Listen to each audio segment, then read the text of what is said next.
Welcome to You Can't Break Us, the podcast sharing real stories of parental alienation and family court injustice. I'm your host, Kaylin Hawkinson. Each episode, I sit down with brave guests who open up about their personal journeys, the pain, the resilience, and the fight for justice. These stories are raw, real, and powerful because speaking out is how we break the silence and remind the world, you can't break us. So thank you for being here today. I'm really honored to help share your story. And to just get it started, could you maybe start from the beginning or where you're comfortable with of how your story began? So I'm Angel, and my story began in 2012. I guess I met my ex-husband, and I want to kind of add in that it was always a problem with his mother. She was never very accepting of us, which I knew. I probably should have ran. But so we had our son in 2015. That was kind of categorically where the issue started with his mom, like to a different degree. Yeah. We bought our house here in New York. We were married in New York. My son was born in New York, as well as my oldest daughter. My youngest baby didn't come in the mix until 2017. I always say she was my miracle. And so it began, I want to say, around Mother's Day in 2016. Okay. And we were taking a trip because we were getting our brand new house that we just bought, all carpeted, and we decided we were going to go down to the ocean down in where Alabama. Oh, okay. A trip, And he wanted to stop by his parents' house, which they are in Fishers, Indiana, where they are currently. And and that's where it went away. And by the time we got through our vacation and back home, within a week, he started coming at me, talking about we need to get rid of everything we have. My mom thinks it'd be better if we got rid of everything we had and moved into her house in Fishers, Indiana. I said no. There was no love lost in that relationship anyways, and she had overstepped her boundaries so many times. Yeah. And with that being said, it spiraled. It went downhill really fast. I went from being the best wife and mother you'd ever met in your entire life. I was a doting wife. I was a stay-at-home mom and wife. He worked hard. And then one day, my oldest daughter went down to do pictures for homecoming, and he packed a backpack, emptied the bank accounts. Wow. He left one bank card with $100 on it. Keep in mind, my son wasn't quite one, and he was already having issues. My son is he's a nonverbal autistic, and so I was addressing that very, very early in life for him. He up and left. He just went out to his mom's, and I checked our phone records because I knew he kept sneaking around, going outside on his phone and doing the texts. I knew he wasn't having an affair. I always said he was having an affair with his own mother, like in a not gross way. But so that was basically it. I caught where he was calling lawyers before he even left and texting his mom, and it was a big fiasco. Well, regardless, he just up and left. Of course, I was texting my oldest daughter, who he had been in her life since the day she turned 12. And at that point, she was 16. So that's a pretty long stretch for her. And he had sent me a text, and he said, "Tell your daughter to stop calling and texting me. I'm not her stepfather anymore." And Mm. pretty much he ran out there, met up with his ex-girlfriend that his mom loved, and they all just partied it up for a few weeks, played golf, and I'm home with the kids and $100. It's not going to get you far. Yeah. And as soon as I knew it, I immediately like panicked because I was like, this lady's coming for my kid. No matter what, she's coming for my son. And my whole family knew it. And so I just started calling lawyers, Googling lawyers, just calling anybody. And I finally got one, and they just were like, you have to file for a divorce. I was like, I don't want a divorce. I don't want a divorce. Like, this is my husband. Like, what's happening? I don't even know what's happening here. I'm just here trying to take care of my kids on $100. And that doesn't buy you much with diapers or anything, as a matter of fact. Yeah. But so 2 weeks later, he comes back with his mom. They want to take my son somewhere. Yeah. No, I had already addressed it. I was like, you're not, listen, I'll file the divorce papers if it'll keep them from taking my son. Because at that point, Yeah. I knew that we're coming for my son to take him over state lines. And so that went on. We end up in Supreme Court. He's making all these allegations, but they never made any sense because Mm-hmm. everything he was saying didn't happen the way he was portraying it. It was like somebody else was taking those stories and like just tying them into knots. Mm-hmm. And this went on for quite some time. They tried to come and take my car, so I had no car to drive. They wanted the house. They tried to kick me and my son and my daughter out of the house, so we had nowhere to go. I mean, Jeez. I'm lucky I have generations of family here. I have a huge family, but still, Yeah, still. that's it's pretty crazy. Yeah. Um, Jumping ahead, this went on for quite some time. Finally, his mom went home.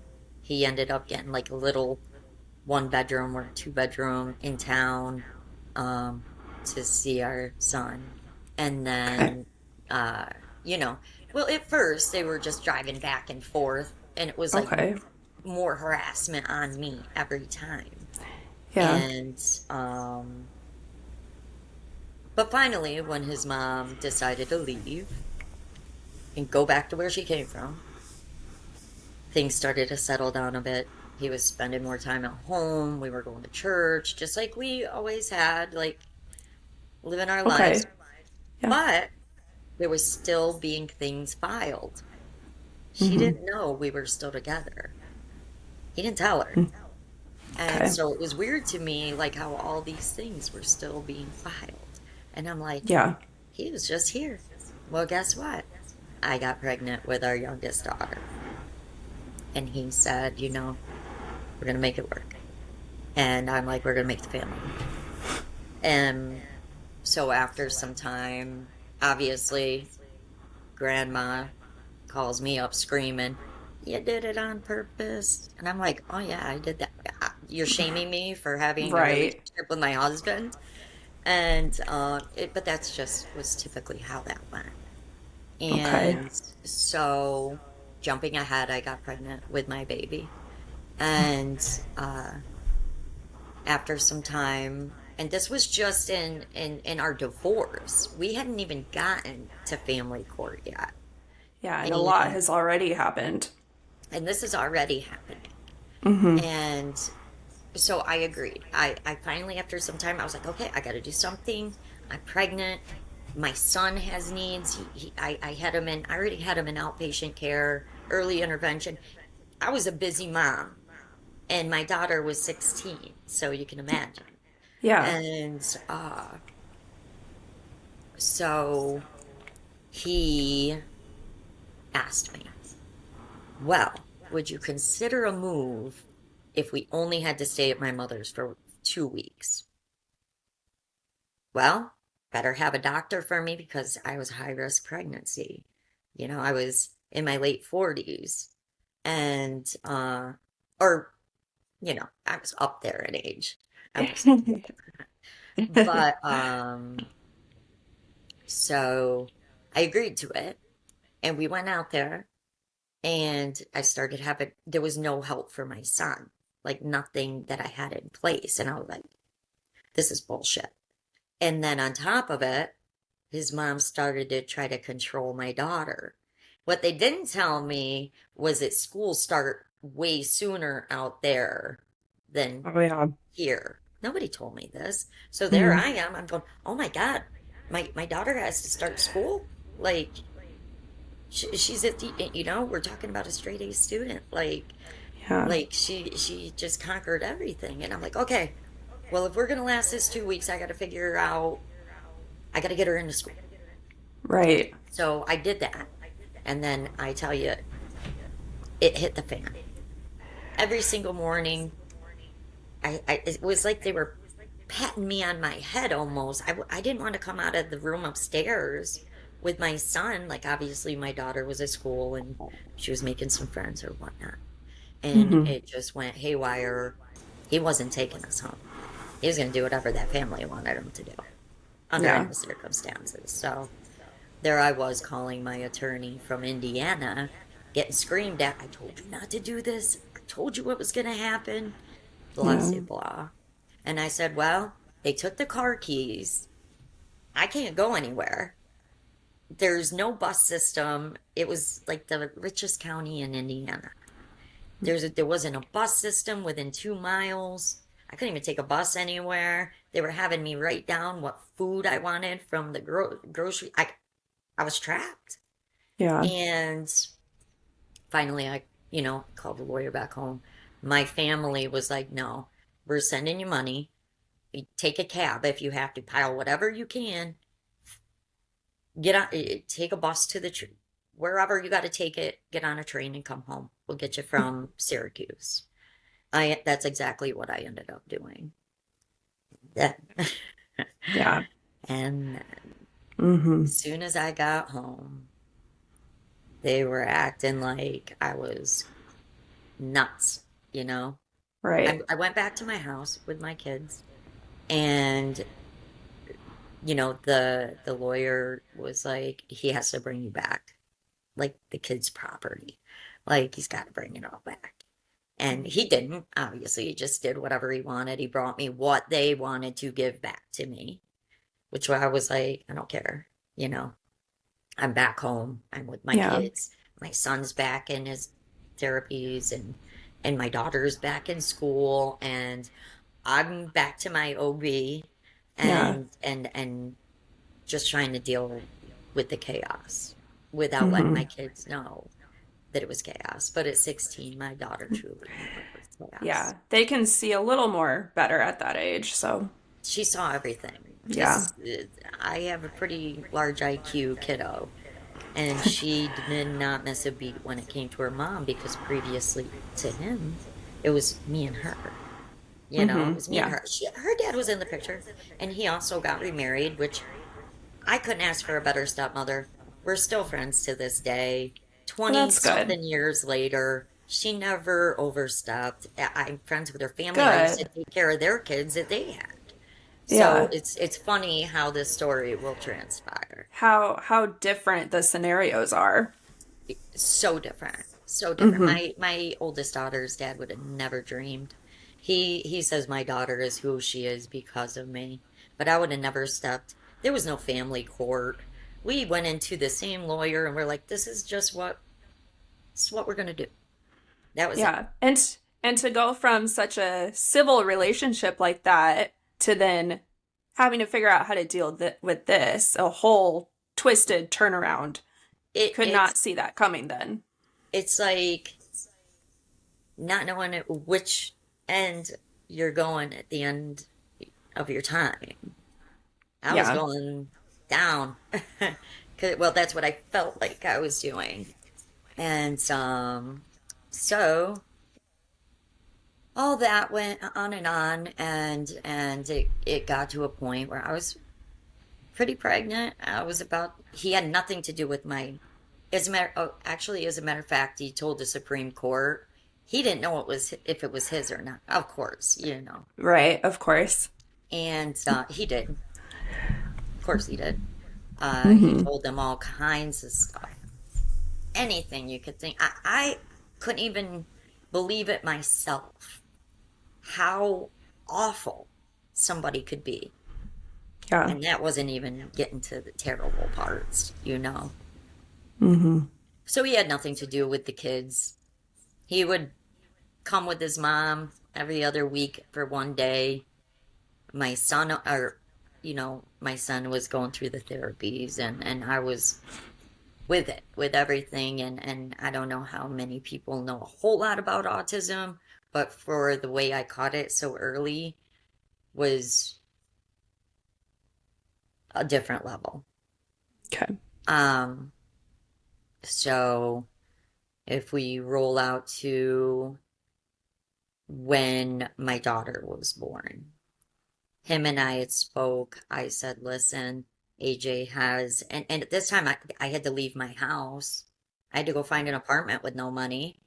And he had done pretty terrible things. Like he left us with no heat in upstate New York because he didn't want to drive down to the gas station and get us a little propane. Mm. It gets cold in New York State. Yeah.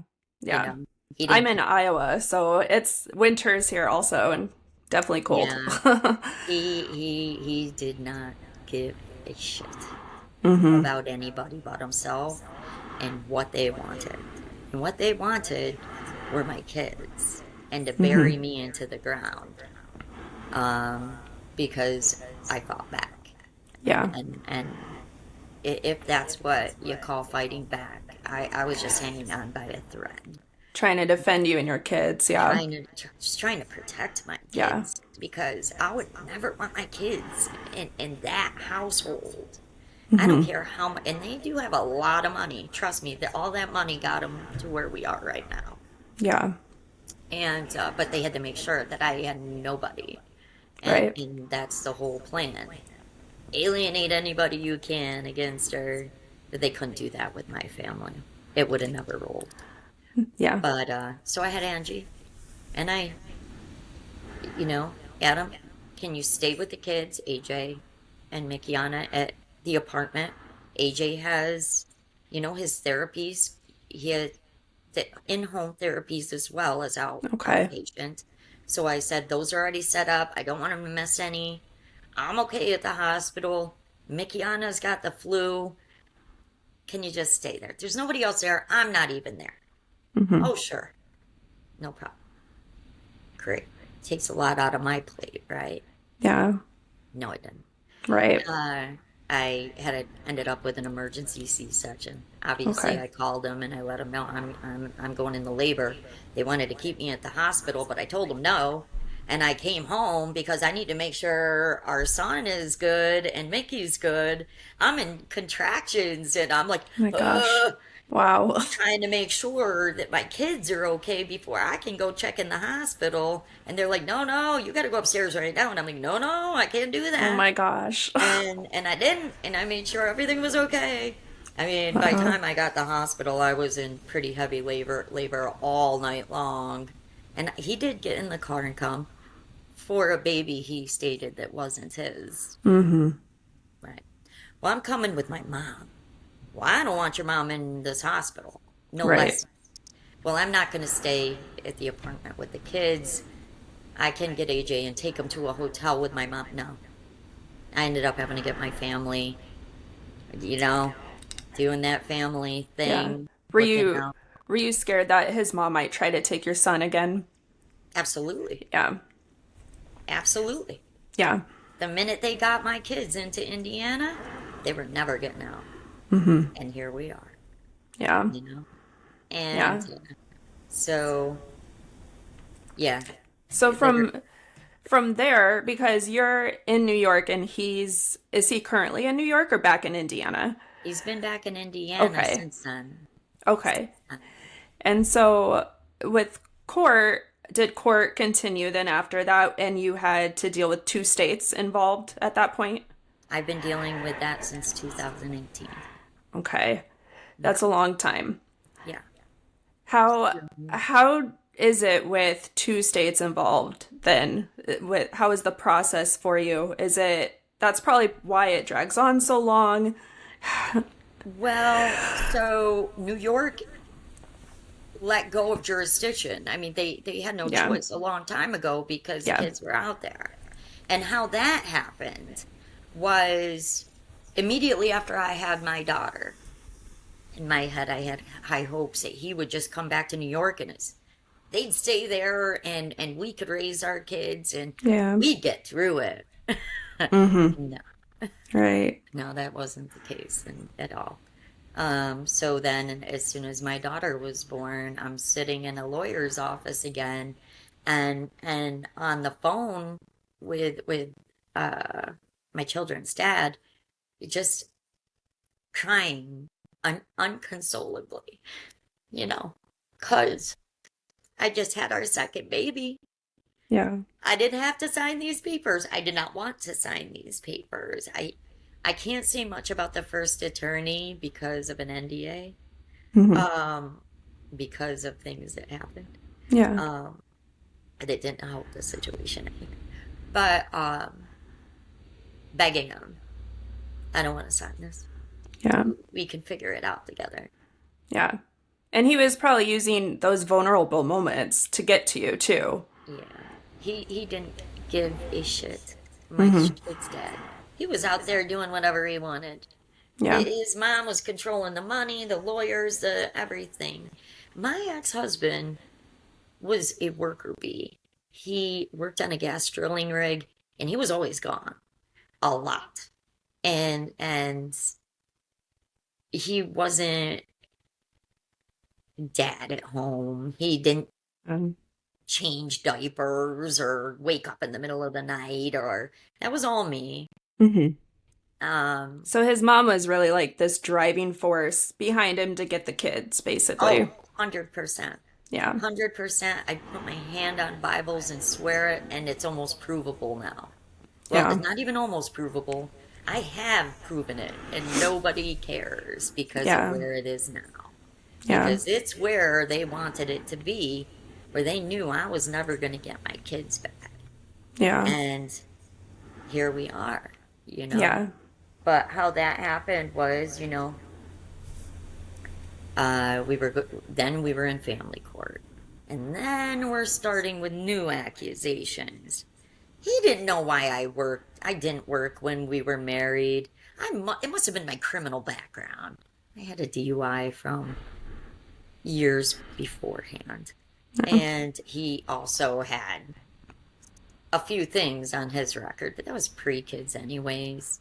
Yeah. But of And course he digs it up and twists things and uses it against you. and then I have a mental illness, and I'm poor, and they have all the money in the world, and they can give my son everything I had in place. Now, by this time, I have my son in like a $240,000 a year ABA nationally recognized program, and also outpatient, and all the specialists, and it's all covered. Not one bill went to him. Nothing. I went through my school district. It was a challenge. It took a long time. And then, all the accusations kept flowing. When my son was, I don't know, 11 months old or something, an old girlfriend of mine came into town I hadn't seen in 10 years. And I hadn't left my house other than with my kids and stuff like that. And years I was pregnant. So, at one point I was like, can I go see my friend? Mickey's here and you can keep an eye on the AJ. Yeah. He's going to sleep. So I went out for about 3 hours, home by 1. That got twisted into I didn't come home until the next day sometime, Yeah. Little things, like anything you could spin. Yeah. And that's not even the worst of the accusations. I'm sure. Yeah. And, but then I ended up with another lawyer. Mm-hmm. And he did me no good either. Because he told me, well, they're going to send the kids away every other week. And I go, no, my son's in this program. None of you people know anything about his disability. That's not how it works. And nobody cared. Not one person gave a hoot about my kids, you know? And so I go into panic mode. My baby is little at this point. This is 2018 now. And she, she's about 10 months old. My son's about 2 or so. And obviously, Mikiana is now a little older as well, about to graduate high school. And so here I am. And they say, we're taking your kids and we're sending them away for 18 days. My son was scheduled for audiologist and to get his things in his ears because he couldn't hear so good out of his I believe it was his left ear. Okay. And I'm like, but they can't do that. He's scheduled for a surgery. He's got all these therapies. Like, I just got him in this program. They don't do this. Yeah. They did it. They did it. 18 days. They scooped up my kids that they didn't even know and took them to Indiana. Yeah. Returned them on Christmas Day. And, I'm sorry, was it Christmas? I can't remember if it was Christmas Eve or Christmas Day. Christmas Eve must have been. Because the minute they gave them to me, it's the middle of winter. Yeah. Hand me my baby. I was at a Denny's. And they bring in AJ. No coat on. Middle of winter. Jeez. They bring in my daughter. Burning fever. Oh. Burning fever. My son's got a fever.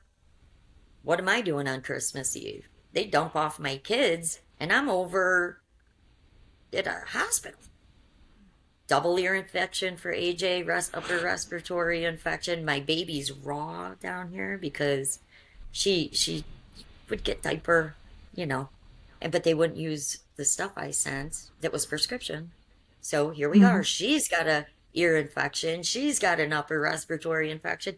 And then, nobody cared. Yeah. Nobody cared. Did they try to use things like that at all where it's like, oh, look, they're in her care and they're not doing well? Did they ever try to twist situations like that? They did once. Well, yeah, because they tried to say, that at one point they tried to say AJ wasn't getting the care he needed or whatever. And I'm like, you people wouldn't even know. Like, right. He's in, a place that people wait years to get their kids into. Mm-hmm. I bonded with a lot of therapists and a lot of people in this area who really, they fought for my son to get where he was. They fought right alongside. I mean, I'm truly blessed for them. Yeah, and you went to all that work, and they helped you with doing all that work to help you do that, and then he just goes and rips it away. Tears it away. But how they did that was, after all that, nobody really gave a shit about what was really going on with my kids because what do they care? Who has more money, right? Yeah. Who has a better lawyer that's better connected to the court? Who has more money? Do we care we're going to rip these kids away from the only parent they've ever even known? Right. And tossing them into the father who doesn't want to be a father. He just wants to hand them to his parents, or his mother more so. The dad wasn't heavily involved in all of it. It was grandma. Yeah. But, so at that point, they're going, this second lawyer that I had is going, well, they're going to start sending them away every other week. And I was like, my daughter's, now keep in mind, like several months prior to that, my daughter almost died. Like, wow. Like, right after she was born, she had some kind of reflux situation. I'm home alone and I've got my son and my oldest daughter. And my daughter literally almost dies. She's Wow. blue.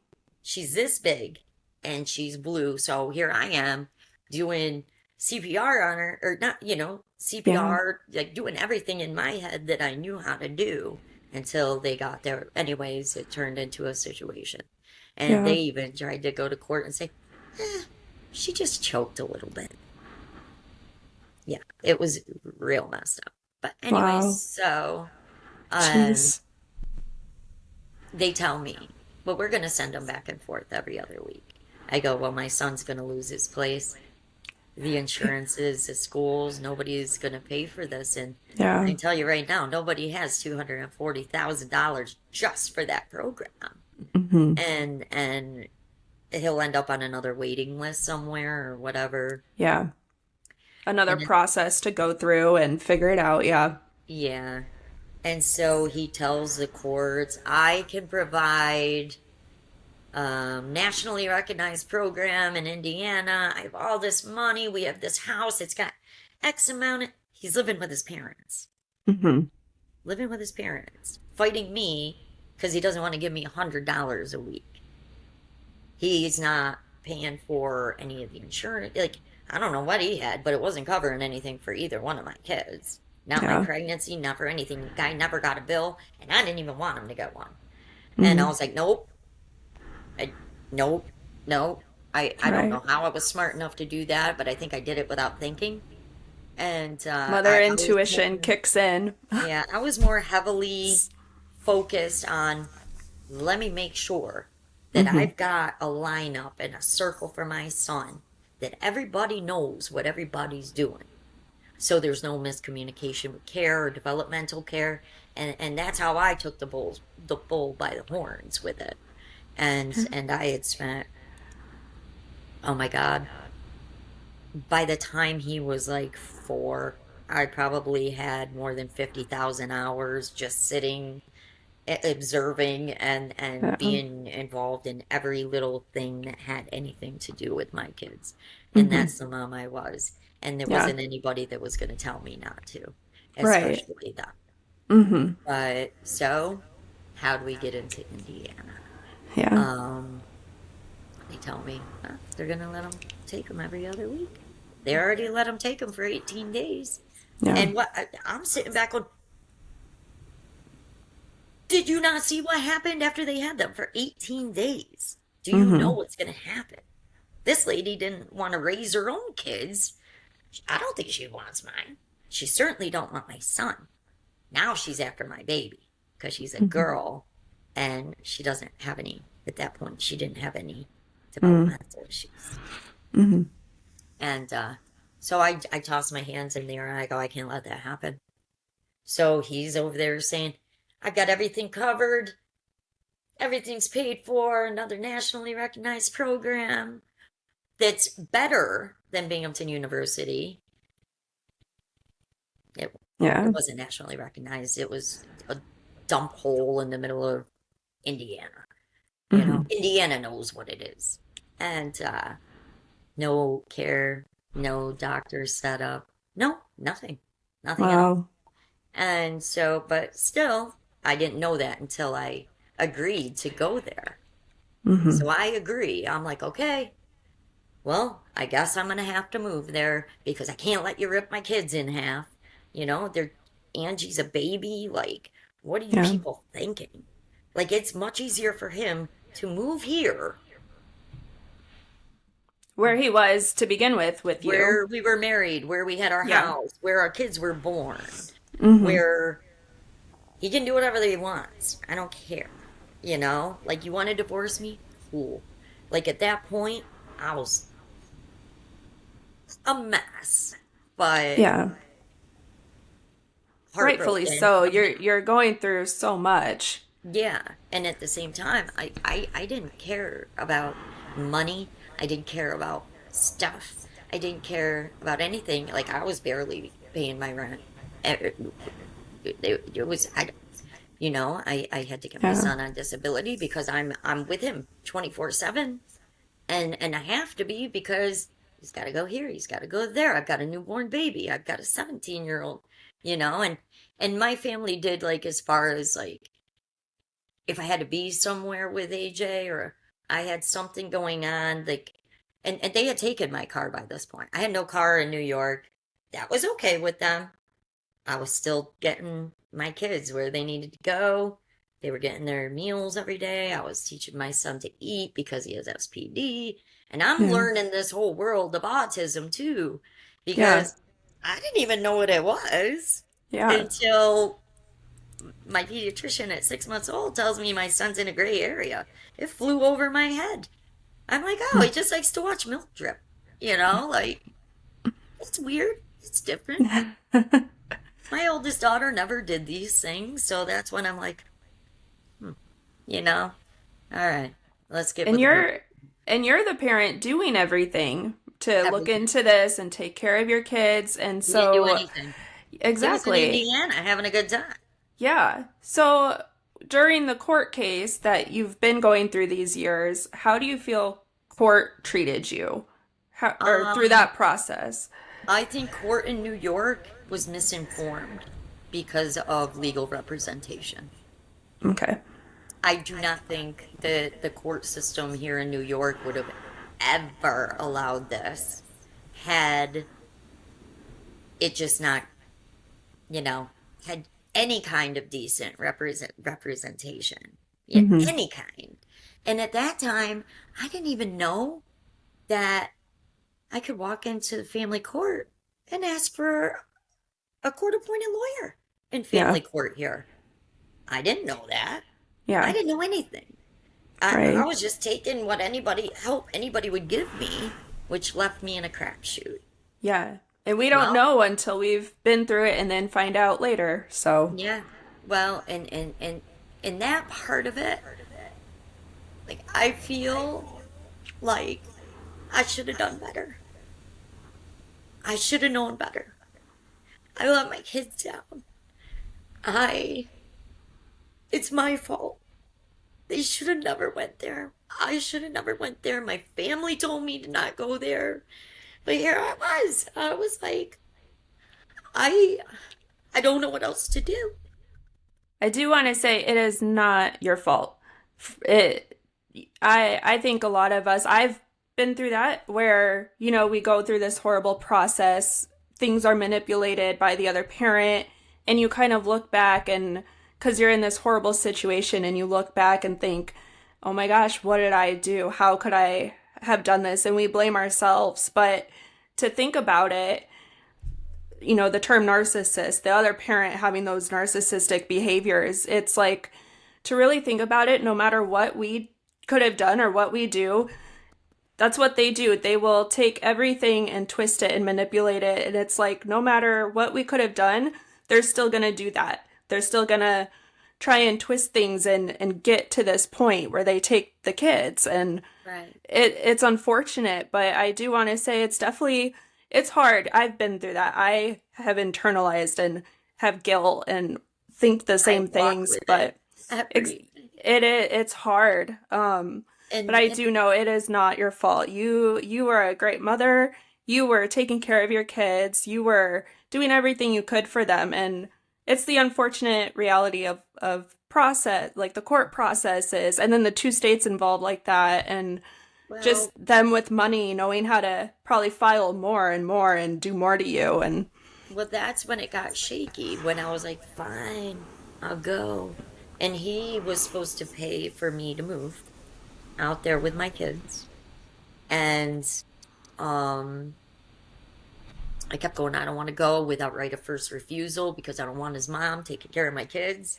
mhm. Don't want that because I knew that's exactly what was going to happen. It was going to turn into a thing where he just dumpster dived my kids onto his mother, and she Yeah. got what she wanted in the end of the day to control. Hmm.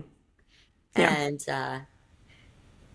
moving forward just a bit, so we get out there. I have no idea where I'm moving to. They put me in a kind of a crap hole little 2 bedroom apartment, but I'm whatever. You know what? I can make anything good. And that's just who I am. I'm gonna make it a home, and we're gonna figure it out. And so there I am in Indiana. and he's supposed to be helping me financially, and supposed to have all that stuff for my kids. Nothing. So my oldest daughter stayed back. She was about to graduate, and she was heading downstate to private college, and she was about to turn 18. Like, she was done. Like, she's an adult. Yeah. And she was, my family wanted her to stay with them, but whatever. She was good. She was heading to college anyway. She knew. We talked about it. If she said no, I wasn't going nowhere. And she's very much older than her age, though. Always was. And she's like, no, Mom, I don't want them ripping the kids apart. I'm going to see you guys. You can just come home, like, it's okay. I'm going to college. I'm going to be all right. And I've got all of my families here. And when I say I come from a family of more than you can possibly wrap your head around, like, it's like that. And so I'm in Indiana. And I got the kids. They got nothing. So what am I doing? I have to go find a pediatrician. I got to go find somewhere for my son.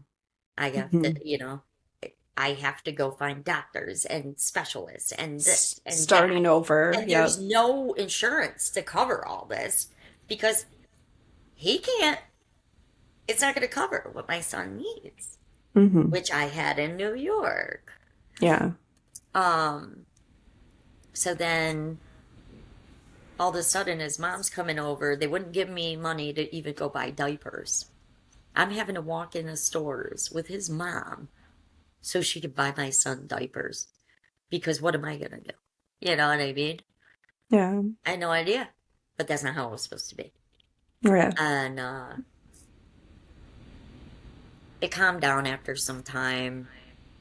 And exactly what I said happened. He had his time with the kids, and I had mine, and I was like, but I have all these therapists now. I have everything set up, and now I'm having to do the same thing for my baby, too. She needed early intervention. Not quite the same situation, but she needed early intervention. So now I've got 2 kids. Yeah. That need specialists and therapies and this and that. So here I am, and I'm like, I'm just doing it, and I'm doing it by myself because nobody's helping me set these things up. They just want to act like they did something, and I'm like, Adam, the best thing for our kids right now is for you to help me so I can be the one doing all this. There is absolutely no reason that you're getting the time with the kids just to leave them with your mom. You're not involved. Like, why wouldn't you rather have them with me? Why not? And you're there. You're in Indiana for that now I've done purpose. This for him. Yeah. And this was at the point where they were just trying to ruin me. Even further than they already had, Yeah. And so New York still has jurisdiction. They have jurisdiction up to what I think is 6 months. Okay. So Indiana don't have any jurisdiction over me or my kids at this point. I mean, I have a residence, but I've only been there, like, at this point, I want to say we were there for about a month and a half. Okay. And shit starts to hit the fan. And, but at the same time, the shit starts hitting the fan. Guess who's coming over and spending time like a family with his family and just not letting his mom know. Yeah. To be seen as that and show that he's there with the kids and paint that picture. Oh, his no? Mom did not want him anywhere near me alone. She did not know he was even at my apartment 90% of the time. He was only supposed to show. Oh, so he's coming to your place doing that. I was thinking maybe his mom had the kids and he's coming around to show okay. So at your place with you. Coming to watch movies and having dinner with us and whatever. But telling his mom he was somewhere else. Yeah, I see. How dare you be with the mother of your kids and your kids? Because you know what would have happened? He might have just got back together with his family. He couldn't have that. Because then she loses kids. She loses control over my kids, and that's it. She did not, she never wanted to know me. I mean, that was everybody.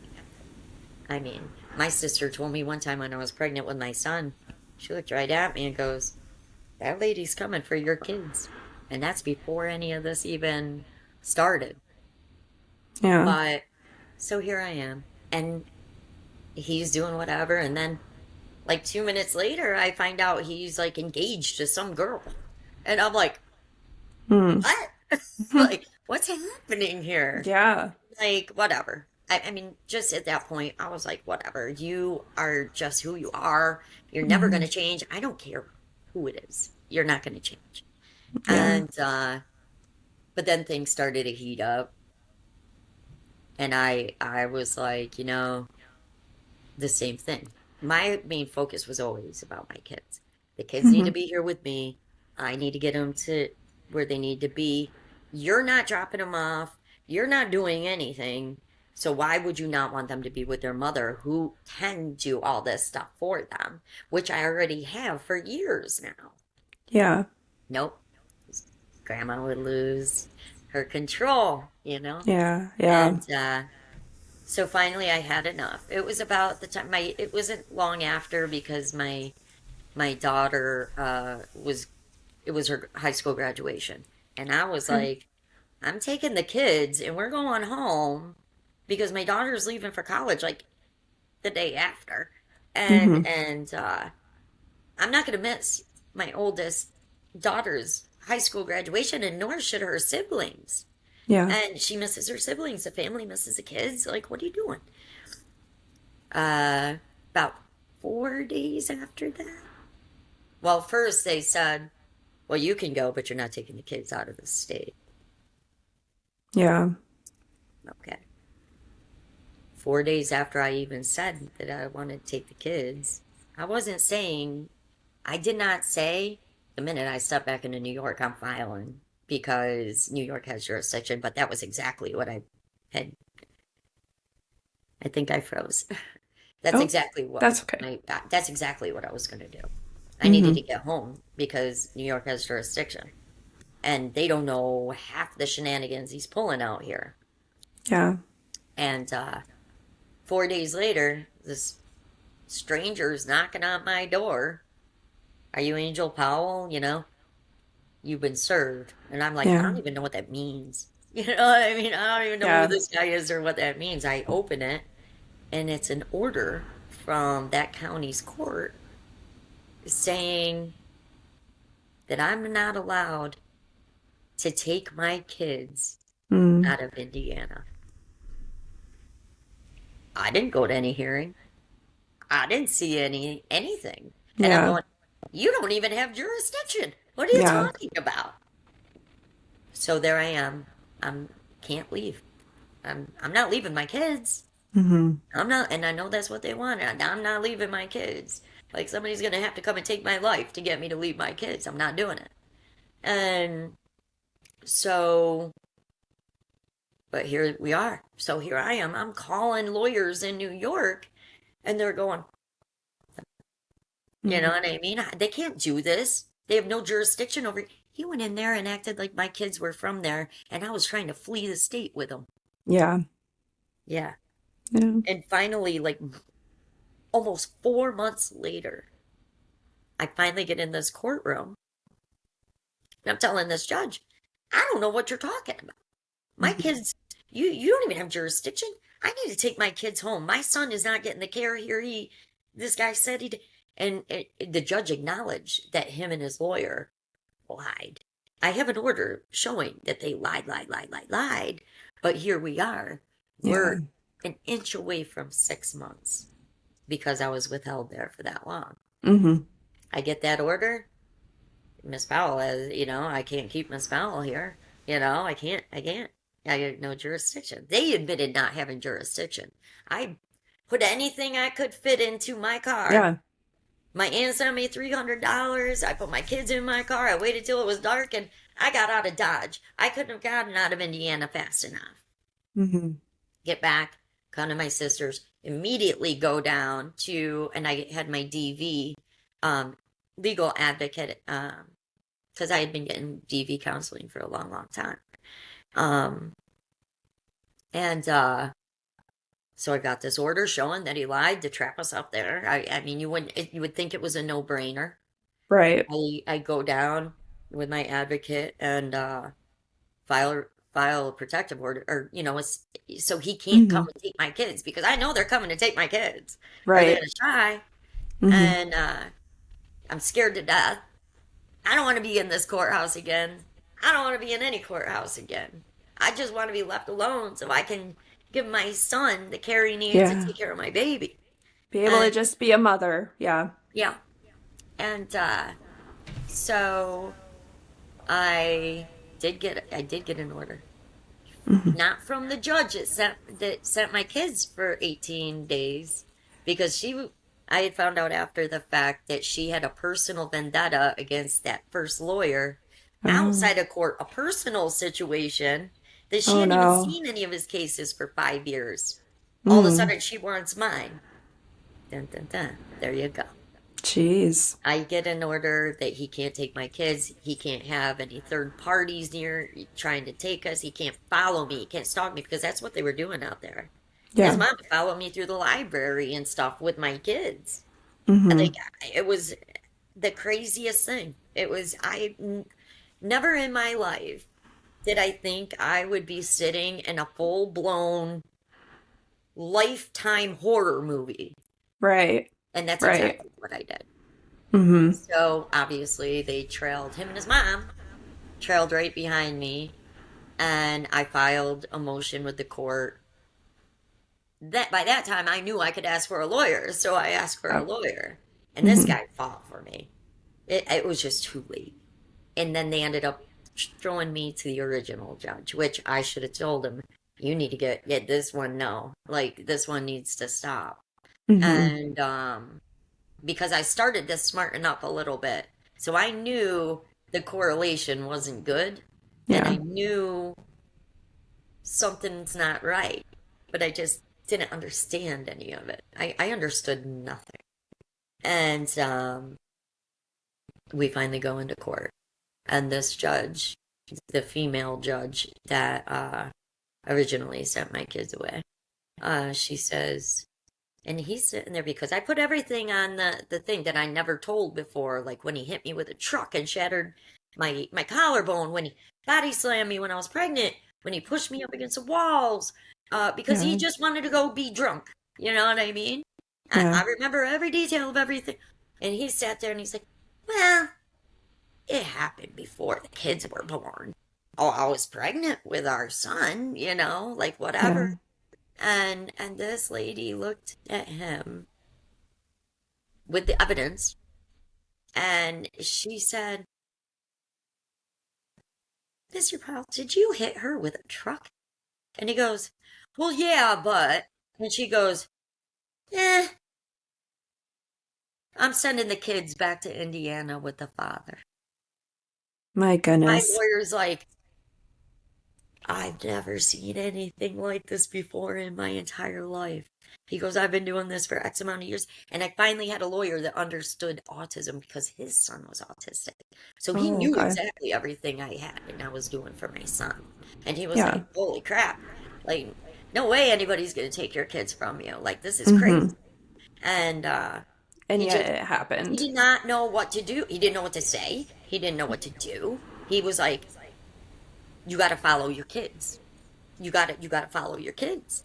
He goes, I can talk to you from here. You got to follow your kids. Because at that point, I had left the apartment. I was still there with like everything I owned, except for, memorabilia of my kid. Because I wasn't leaving without the bins and whatever I could fit in that car that my kids needed and what can't be replaced. And so there I am, back in Indiana. Then I go to, because we still have a New York order that he has to give me back my kids, and he doesn't want to bring the kids. I'm sitting at a church parking lot at this point, and I'm like, you have to bring me back the kids. I'm sitting in Indiana. You have your time, I have my time. We'll deal with that other stuff, but you have to bring me the kids. Refuses. His mom's on the phone. Bleh. And I call the cops. I call my lawyer in New York and I call the cops. And my lawyer is telling the cops, I have an order sitting right here. Yes, bring the kids. Didn't bring the kids. Didn't bring the kids. That county, I'm telling you, my county, this stuff doesn't typically, like, I wouldn't say it happens all the time. And I hate to say it, but I'd say it probably happens more to dads, which I think is shitty too. And if dads are going, dads are going through the same thing we're going through. It's like we're being punished for like decades of mothers who acted up, who just couldn't act right and just hated their dads or was still in love with them or whatever it may be. But all these years of that, it's like now we're being burned at the torches over it, or born at the, like. Did the police say that court just has to handle it? They couldn't do anything? Yeah. Yeah. Yeah, that's typical. Yep. And so I'm sitting in Indiana being completely cut off from my kids. And I'm going batshit crazy. I'm on the ground. I'm screaming and crying. I'm like, I can't live my life this way. I haven't seen my kids in 4 days. I don't know what's going on. I don't know where they are. And I know where they are. Grandma's taken over. She's got what she wants now. Yeah. Because now he has a temporary order for custody. Supposed to be in court by October 1. And this was just weeks before that. Yeah. Or whatever it was. And never got into court by then. Never. They'll make me sit around for 6 months to get into court. They don't give a shit. But here I am, stuck in Indiana. I've got nothing. I don't want my kids. I don't know what to do. I'm about to lose this apartment. And there's, I don't know what to do. Yeah. And you're in the middle of that right now still. Yeah. Is there like a court date coming up or anything, or are you just trying to figure out what to do right now? There's been lots of court dates. Yeah. Yeah, I'm sure. There's been lots of orders that have been signed with no hearing, no evidence to support anything. And the last time I had my kids home was Christmas 2021. Okay. That's the last time they saw their sister, their family. I barely get to see them because it cost me. So he ended up getting an order that he has custody. And initially that custody was, if I lived in Indiana, I could have like 10 hours a day on Sunday and like maybe 8 hours a day on a Saturday. And I can maybe see him for a few hours on Wednesday. And I'm sitting back and I'm going, what in the holy shit is going on here? Yeah. Like, what is happening? Like, I don't understand what's happening. Of course, I'm in there with no lawyer. Or I ended up with a crappy one again because I had to take whatever I could get. Yeah. And so that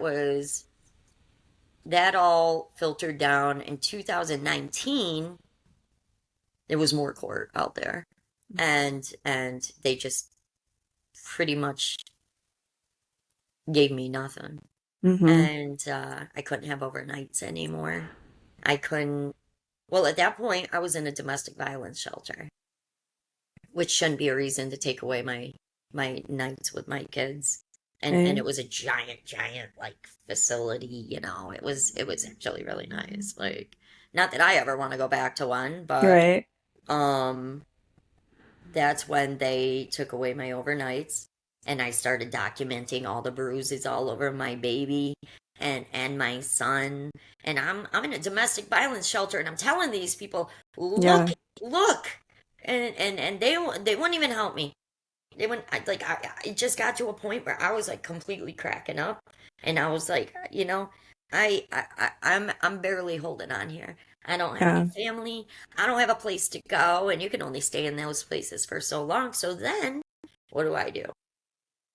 Then they're charging me child support and money I don't have in a place I don't live in. And I don't know anybody. Yeah. And then that's racking up as it goes. Even if you can't pay it, it still is there as arrears later on. Yeah. Sure. Did you feel that court was not taking abuse seriously then? They weren't going to take anything seriously. Yeah. And the only thing they were going to listen to in that county is whatever he wanted. Mm-hmm. It turned out that his lawyer was a gal, or did some work through a gal in the same courthouse. Okay. Like, it even got to, oh crap, out there, and this is just the beginning of out there. Mm-hmm. There was a gal, and I don't know who she was. She came to the DV shelter, and she literally met me for about 40 minutes. And I'm a writer, like, when I've just been writing my whole life. So, Yeah. it was kind of my muse, Yeah. Did it feel kind of like an outlet as well? Kind of like a healing way? At that time, a little bit, Yeah. because I started to write everything that happened, Mm-hmm.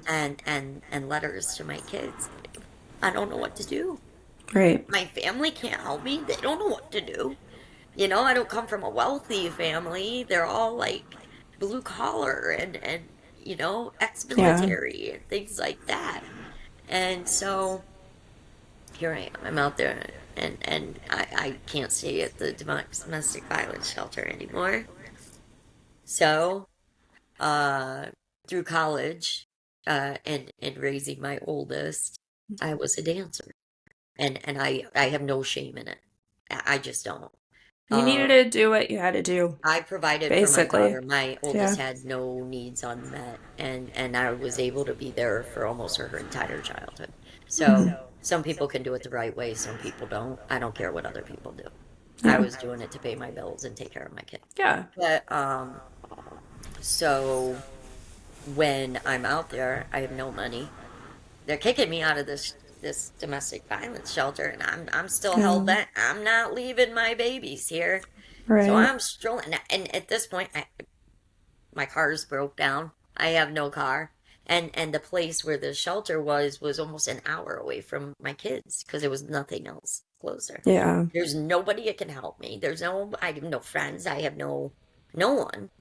And the DV shelter, they have me over talking to a shrink because the shrink is going, you cannot stay in this state. Like this is not good for you. Like, this is not good for you. Like, you can't do it. You can't. She go, I know you don't want to leave your kids, but I think that you should, like, not leave them, but you Right. need to go home Mm-hmm. and get better, because at this point I'm about 95 pounds, and that's not healthy. Like, I'm not eating, I'm not Yeah. sleeping, I'm not anything. It takes a toll. I'm not alive. I'm not Yeah. dead. I'm just in a state of, I don't know how this is happening right now. Yeah. Like, how'd I just go from a stay-at-home mommy's wife with a big ranch house and a beautiful neighborhood and anything I could want to this. Mm-hmm. So I'm working is whenever I could try to, get where I Yeah. could go, Mm-hmm. and just to pay for hotels so I can get those measly hours with my kids. And Is he following through on those hours lately, or? well, no, well, he don't have to anymore, Okay. because I came back home. I put myself back together. I didn't get to see my kids for a long time because every time I go out there, it's like $1,000. I Yeah. don't have an extra $1,000, Yeah. And like, I'm living at my sister's house for the last several years, just trying to accumulate enough money to be able to go out there and see my kids as often. I've tried to move out there like 4 times. And the first 3, I lost everything I had. And I was like, I can't do that anymore. Like, I can't. Yeah. Like, every time I go out there, which the last time was in December before last, I tried for 3 months. And then when I tell you what happened with that, then you'll see where I am right now.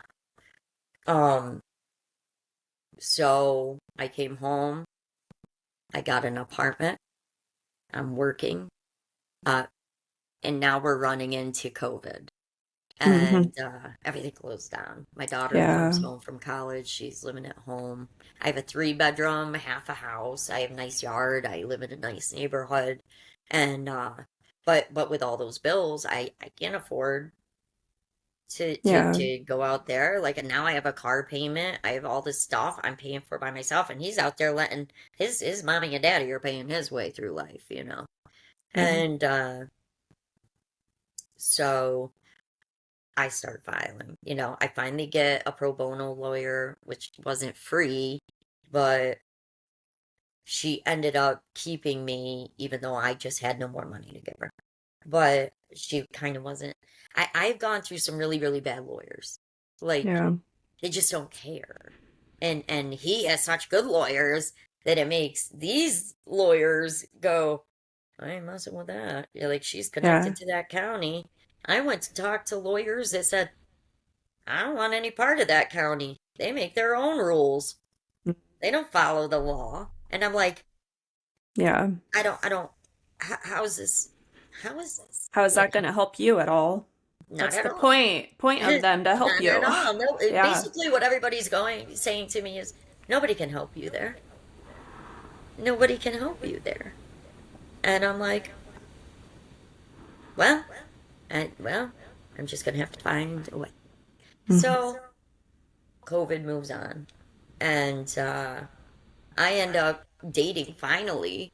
I end up dating somebody I had dated years and years before, and I end up briefly engaged, because, like, no, he wanted me to be his kid's mother, and I was like, I'm not doing that. They have a mother. I will never do that. Yeah. And it just went haywire, because I was like, this isn't for me. Like, Yeah. I don't want this anymore. And so I continued the custody hearing. And so here we are in another 3 months. And I end up moving into a bigger 3 bedroom apartment in a better area, better schools, and things like that. So I'm waiting Yeah. over a year, see, you know, to get my kids to come home. Yeah. And finally, I nagged the lawyer to death so badly. And now keep in mind, I'm sending this lawyer and whoever I can all this stuff about all the things he's effing up with my kids. I've got his mom out there. I'm getting medical records saying that I made decisions for my kids, on record saying, Mother made the decision to do this, and that. I wasn't there. Yeah. I go, isn't that illegal? Like, that's impersonation on medical records. And he's bouncing my son from place to place to place, just not even getting my daughter therapies, because now my daughter has, she has a gene. She has triple X gene. And so she has some global mental delays. Like, she's not autistic. She, you know, my son still is a nonverbal. He's got a whole bunch of stuff going on. But so here we are, and I finally get her to file that I want my kids home for 2 weeks. They need to start acclimating back home. Now, meantime, like, I'm getting video chats, so I'm seeing them. I'm going out there as often as I can. Like, in one lump sum, I had spent over 10 grand in, like, inside of 6 months. Like, I don't have any more money. Like, and so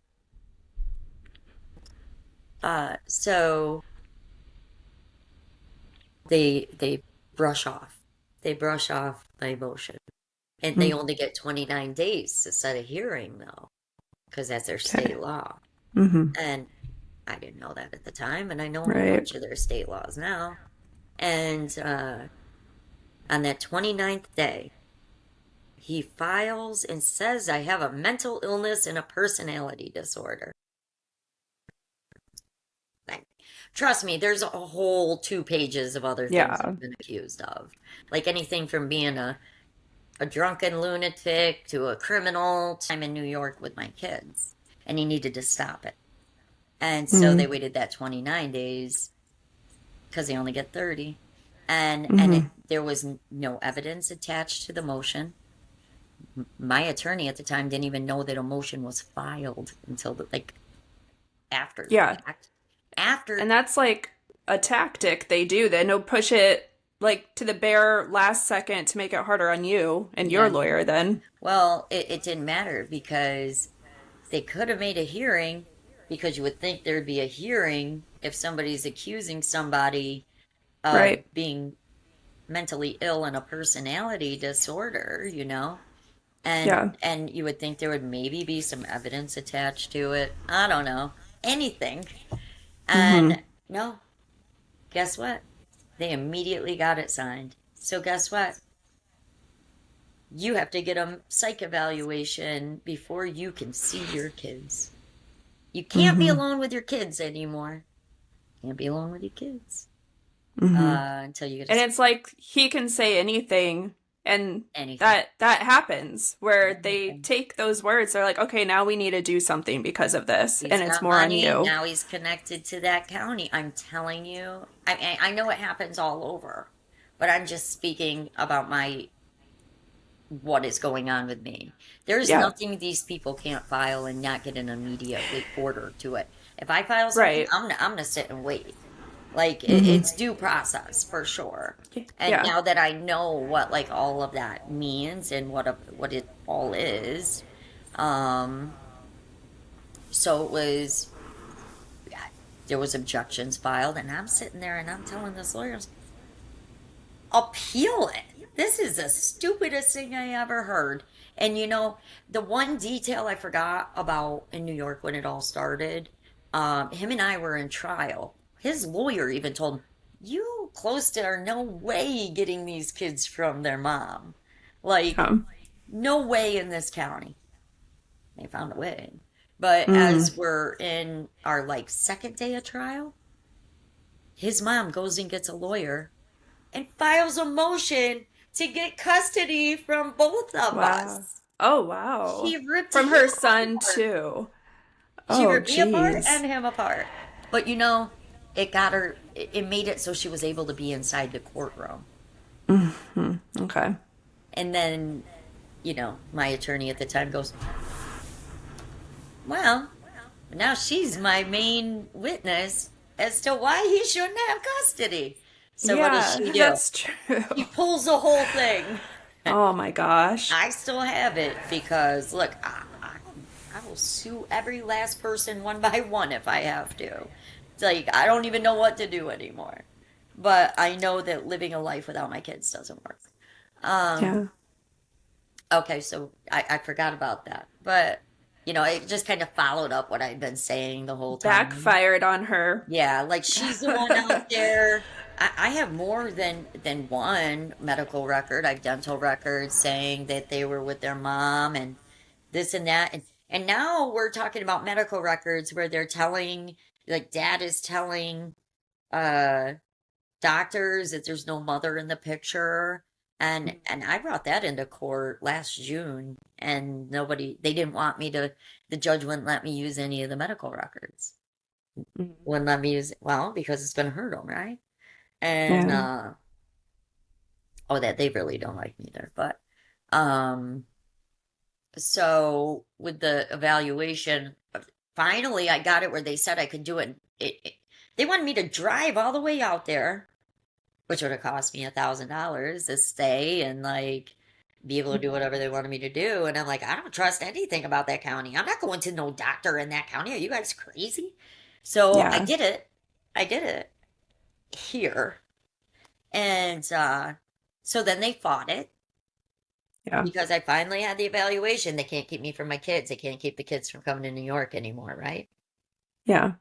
So they fight it and say, well, the guy did talk to dad. So it don't mean nothing. Really? Well, it was mostly because the guy who did it said that he had some kind of mommy's boy syndrome, that his mother was a narcissist. Basically just confirming everything that was true, but also saying she doesn't have a personality disorder and she don't have any mental illnesses. She has PTSD because of all this trauma, Yeah. and that's it. So of course they're going to fight it because it's not the answer they wanted. They fought it and they won. Wow. The guy was out here and he video testified and he goes, I've never in 25 years had one of my evaluations questioned through family court or anywhere else. And they just backed up. They were like, nope, but now she's got to get another one. And she's got to do it out here. Mm-hmm. So now here I am again. I'm going, y'all better be letting me see my kids. Like, yeah. I have no reason to be in Indiana unless it's for my kids. Right. Nor do I trust being in Indiana at this point because they've tried to put me in jail 4 times over money. Mm-hmm. Money that he said he should have custody because they have all the money in the world. He can give them everything. He don't need anything. Yeah. And I have that all in writing on motions too. You know, on affidavits and everything. But so time flies by and I'm like, okay, got enough money to come out there and do another one. And so I go out and it's like a forensic psychologist now or something in Carmel, Indiana. Not in their town, in their county, but not their town. I'll take it. Because I won't even stay in the same county anymore. Because, like, as paranoid as anybody can say I am, I know there's reason. They want to know where I'm staying, where I'm going, what I'm doing. Right. And I go, unless I have my kids with me, I'm not telling you squat. Yeah, you know? But that's what it does. It creates a lot of paranoia. You know what they're doing. They're always like plotting against you. They're always setting you up. So that does create paranoia. Yeah. So here we are. We're in the middle of this thing where, he had another girlfriend, got rid of the other fiance because he said, I need to focus on my kids. Mm. Sure. She was friends with his sister, so I think she just wouldn't talk. But I didn't even know her name. I had to find out who this girl was from, like, the internet. I had to, like, stalk Facebook to find out who was around my kids. And then he had another one, and she was the greatest thing in the world, and she was a teacher or something, and she had kids, too. And I said, okay, what's her name? You're going to have her alone with my kid? He literally wrote, it's none of your business. That would, in New York court, that'd be enough for them to take the kids away. Like, they don't play. They don't play with the alienation thing. Not anymore, because our courthouses are under scrutiny over this stuff. But, so now I go get that. And that one talks to Adam, because, you know, that was one of the problems with the first one. Everybody goes, we're not sure what he's going to say. Of course he's going to come in and say terrible things about you because like, that's not a psych evaluation. What's that got to do with the psych evaluation or whatever? Like, it has nothing to do with it. Now, keep in mind, I'm taking, like, it all involves, like, alcohol evaluations. And I've had, like, 4 now. And because I did somewhere in the middle of this a couple years ago, I wanted to die. I wanted to die. I would walk past my kids' bedrooms. I started having to shut the doors because I just couldn't look at it anymore. I couldn't look at thousands and thousands and thousands of dollars and clothes hanging with the tags still on. They're never going to wear, you know? Yeah. And I got so bad one night that I just, or for a little while, I want to say for a couple months, I just didn't want to feel anything anymore. I didn't know what to do. Like, nobody can help me. Counselors can't help me. Like, what are you doing? Like, I'm going to come to counseling so I can sit here and talk about the same trauma over and over and over again for you to go like this. It's not doing anybody any good. Well, and the unfortunate part is, you know, in the beginning, you're asking for help. You're trying to get the help needed. For help. Yeah. And you did what you should do. What anyone in that situation could do is find whatever resources, tools, people, the DV, help, anything. And then to be going through these years having everything twisted and turned against you and manipulated, and he's just constantly doing that. It's the sad reality is that it ends up driving someone worse to you. Like you said, you wanted to feel numb. I did. Well, I screwed up because I did drive, and I did get it. That was the bomber and everything, and obviously I woke up right after that, and I was like, okay, I don't want to hurt anybody, and and like at that point I just had a few, like I wasn't like a raging, but and the drinking, like it did go on for a couple months, and I just surrounded myself with not so good people that I just would really never be around, because like that's how worthless I felt. Like, well, you know, if I can't be who I'm meant to be, and whatever. And at that time, like for 2 years, I'd been teaching at the elementary school, so I could have lost my whole. I would never be. During all of this, I'm working at an elementary school, by the way. I'm a TA for kids with autism. Yeah. Out there, they're talking about, we don't even think she knows what she's talking about. And I'm like, yeah. At one point, and this whole time, you've had that as a career. Yeah. I mean, I had to walk away from it at the end of last year because I struggle with even like the simplest of things. Going to Walmart. I don't want to look at the school supplies. I go to the stores. I don't want to walk past the kids section.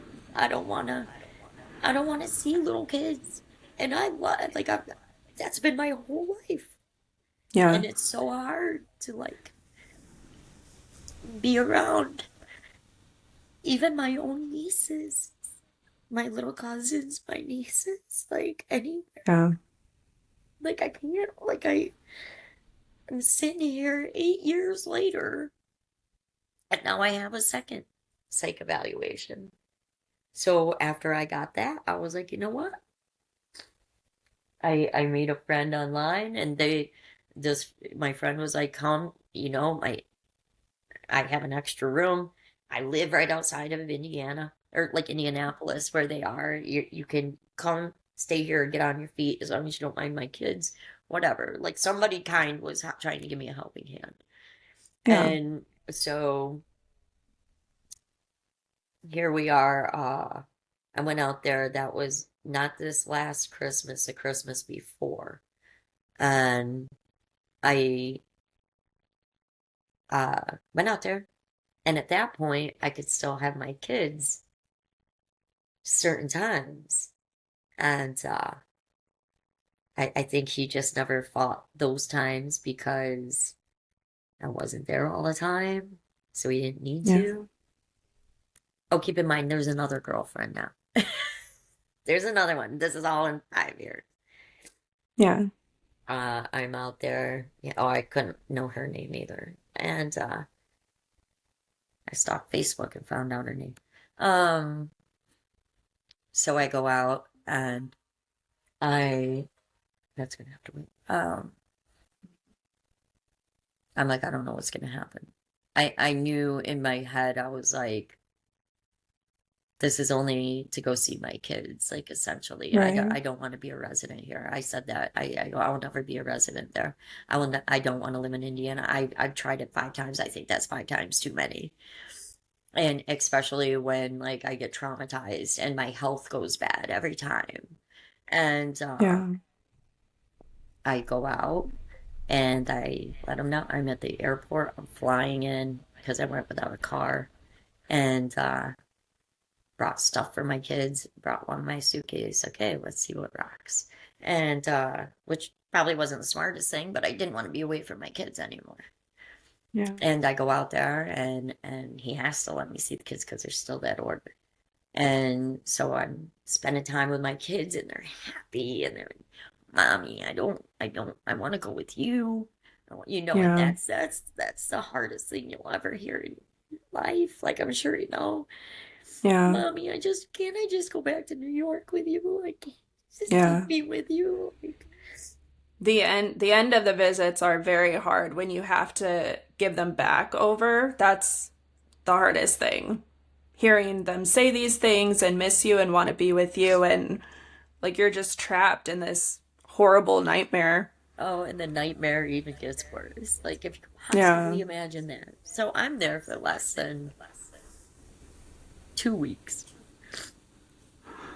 And the next thing I know, he's saying that I almost gave my son gluten. Keep in mind, my son has no gluten allergy. My son does not have a celiac disease. My son is fundamentally not allergic to anything, like, ever in his life. Yeah. Instead of taking him to the developmental pediatrician I had set up for my kids long ago, he didn't take him for 3 years. He, a few months prior to that, took him to some holistic doctor. And that before this person ever even seen my son or saw his medical records, said, well, a month before he comes see me, you put him on a gluten-free diet. My son don't need to be on a gluten-free diet. He's already a picky eater because of his autism and his SPD and stuff. The last thing this boy needs is to be on any diets. Yeah. And I'm all about eating healthy and things like that, but kids should be kids, and that's how I feel about it. And but I also know this is probably part of his mother, because like he's not coming up with this stuff by himself. Yeah. Like, the guy's not that bright. Like, he's just not. Like, controlling it still in the background there. 100%. And so I pick up my kids, take them to McDonald's, like I used to. Like, kids can eat McDonald's. I don't care. I don't particularly want to eat it, but okay. And they acted like they were afraid of French fries. And I was like, you guys used to love French fries. Like, what's happening here? Angie won't drink anything. She won't drink juice. She won't drink milk. She won't drink anything but water. And I'm like, what is happening here? You love milk, you know? Yeah. And so I did get some time with them before he violated the court order for months. And decided it would be in the kids' best interest for me to have supervised visits, supervised by him and his new girlfriend. Yeah. That didn't go over well. Because the day that he rolled into the library, this girl like walks up to me like I'm supposed to have some kind of respect for somebody that's been around my kids and disrespecting me. I don't have that. I'm not built that way. Like, I'm just not. Nobody's getting respected. Like, I just created boundaries over the last year that I'm not breaking them down for anybody ever again. Yeah. And so I'm like, what is she even doing here? Like, one, why is this happening? You're literally gonna follow me around a library now? So I also could go to all their extracurricular activities. So I was fine. I'm going to show up there. I'm going to show up there. My kids are going to know I'm here. So then he starts pulling them out of extracurricular activities. But not before his girlfriend's following me around, trampling my kids around like they're hers. I'm like, and this girl has like 2 kids of her own. Like, don't you have something better to do? Like, besides harass me. But so finally, like, they just did this for months. I mean, he sent the whole damn family, mom, dad, grandmother, aunts, like everybody. I have a picture of them at my baby's swim lesson, and the whole family is looking at me like this. Like my friend that I had out there, didn't know who it was, so I had him take a picture, like video chat. Like, I know what they're doing here. Like, he's harassing me. Like, this is all happening. So I want it shown that it wasn't me. Because I guarantee you, they're going to turn around and say it was me. Yeah. And they did. But, so that's how that started to go. And then we get into court. And, of course, the judge just goes, oh, yeah, well, we'll just do that. But now you're going to have to pay somebody. So now I'm having to pay somebody Well, you got to pay $85 to you know, part of the thing was because I gave my son gluten. That he tried to twist that situation Well, and he say tried you to did say that that. he was allergic to it. Mm-hmm. So here we are. I'm sitting on a court order that says I shouldn't be alone with my kids because I'm a harm because I almost gave my kid gluten. Now, meanwhile, the lawyer I had's going, nobody in their right mind's going to do that. Nobody ever. Excuse me for a second. Yeah. My nose. No, you're fine. So nobody in their right mind's ever going to take away somebody's anything over feeding them cake. Yeah. That's exactly what they did. And then on top of it, they wrote it in an order. So here we are for the whole public to see. I'm working in a school where I have to have background checks and fingerprints and whatever. Yeah. And I've got this thing lurking around talking about I'm a harm to my own children. You should not be Yeah. alone with your own children. Oh, but go be alone with the whole school full. Right. Like, make that make sense. And again, not to mention you already raised a child who's older. I was raising You've already I was been raising that. my Yeah. other ones alone. Yeah. Make it make sense. Mm-hmm. And so it continued with like that for a little while, and like I stuck it out as long, and I took a temporary job out there. Guess what I took a job doing? Pre-K teacher. Yeah. So I'm out there. I'm a pre-K teacher. Had to do a background check. Had to do fingerprints in this state and my state again. I got the job. They wanted to promote me, but I wasn't like, I was like, I can't, everything I make here, I'm using in Ubers to chase my kids all over God's creation. Like, Yeah. just to see them. And so, there I am all day long working in a preschool. And, I'm getting cards. Like, I always got cards and stuff from parents. Like, thank you so much for everything you're doing for our kids. Like, you know, God, you're just great. Our kids love you. And I just, I love kids. And I can't even work with them right now. I can't. I started to have emotional breakdowns at school. I was like, you know, like I can't. Yeah. And just being there and seeing the kids, like, it's soul taking. It's soul taking. Because that's what the alienation does to you. Yeah. You can't be with your kids and going through that. So it starts affecting everyday simple life. Yeah. There's a whole lot of me that isn't, I'm not, I don't know what I am anymore. I'm surviving. That's what I'm doing. I get up every morning and it's everything I can do to get through a day and smile at people. And you know, like, my vice now is bodybuilding. Like, I've been doing that. Well, I've always been into fitness, but like more so lately until I did this. But I don't know.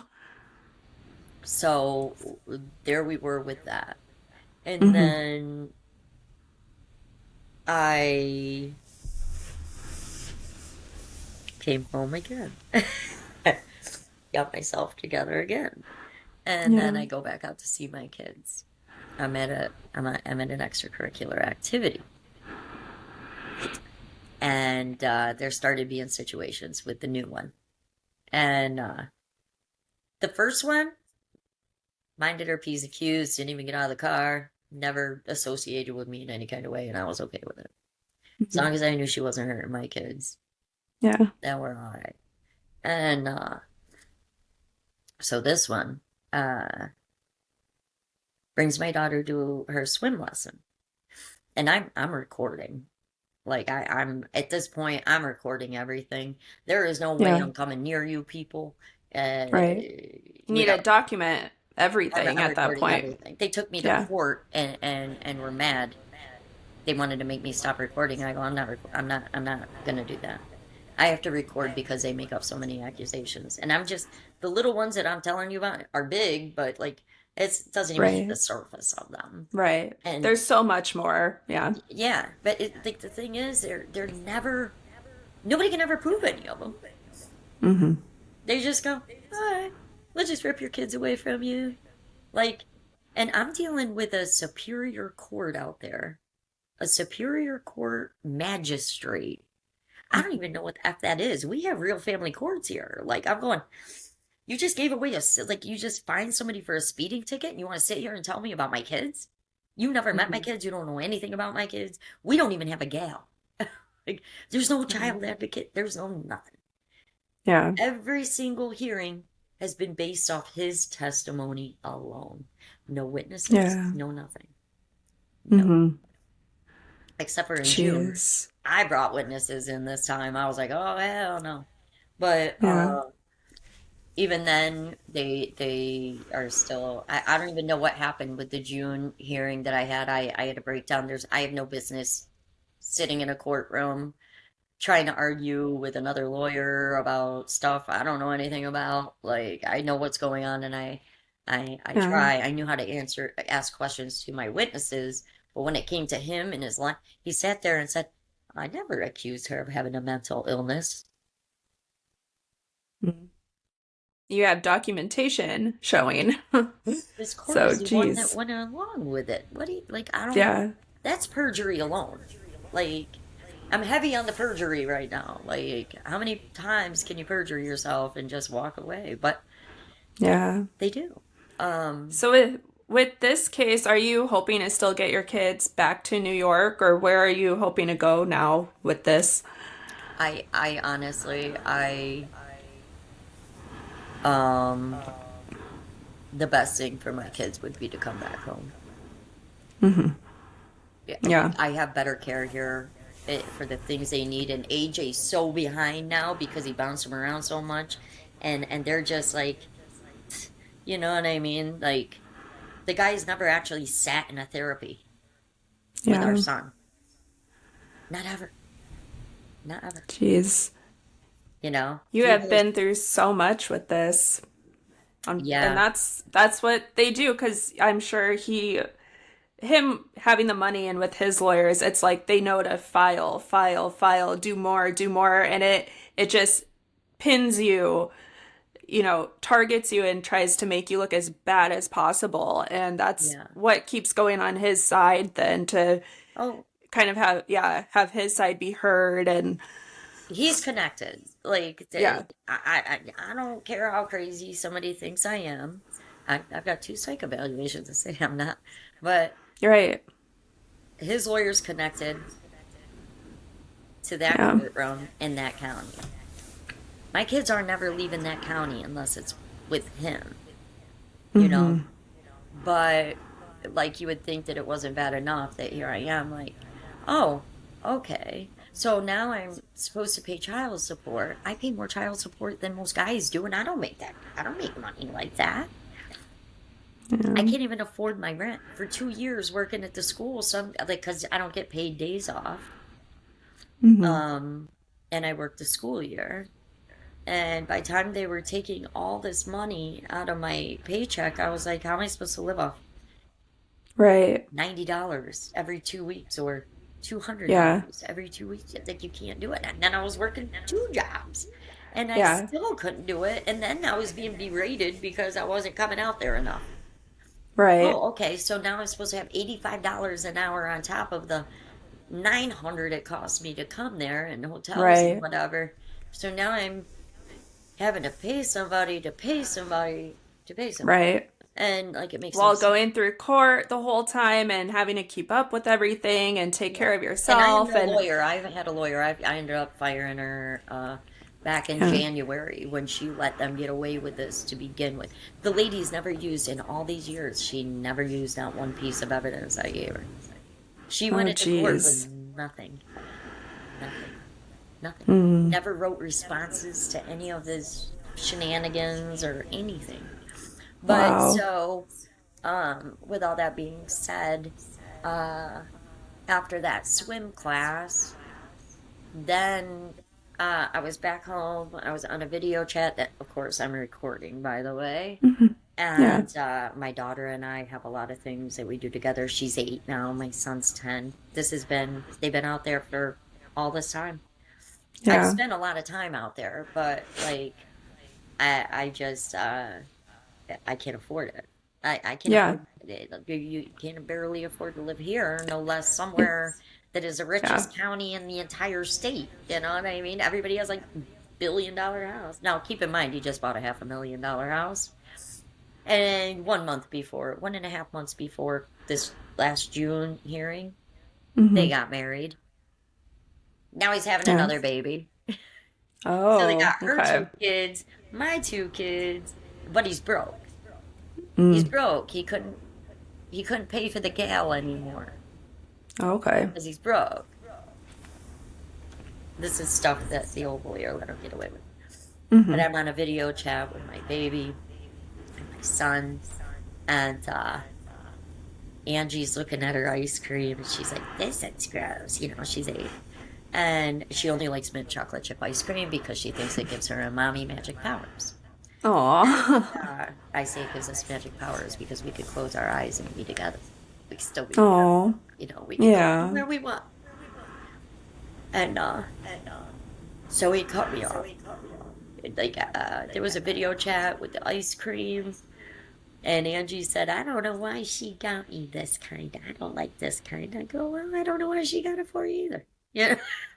I don't know.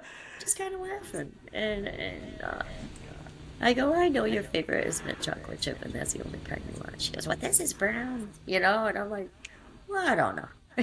I know you don't like it. Like, what do you want? I'm not going to be mean to my... Like, I don't yell at kids. Like, I love my kids. Yeah. I love all kids. But, so, she starts attacking my daughter on the video. And this is the second time now I've heard her raise her voice to my daughter in a way that I did not like in any... Like, I'm surprised I didn't go to jail. She's overstepping, I should have went to jail that day at the swimming lessons when she pulled on my daughter's arm and said, "Let's go." And I was like, "You do not know me, man. I can't believe he didn't tell you. You should be a little more concerned about yourself right now." I didn't say anything. I didn't do anything.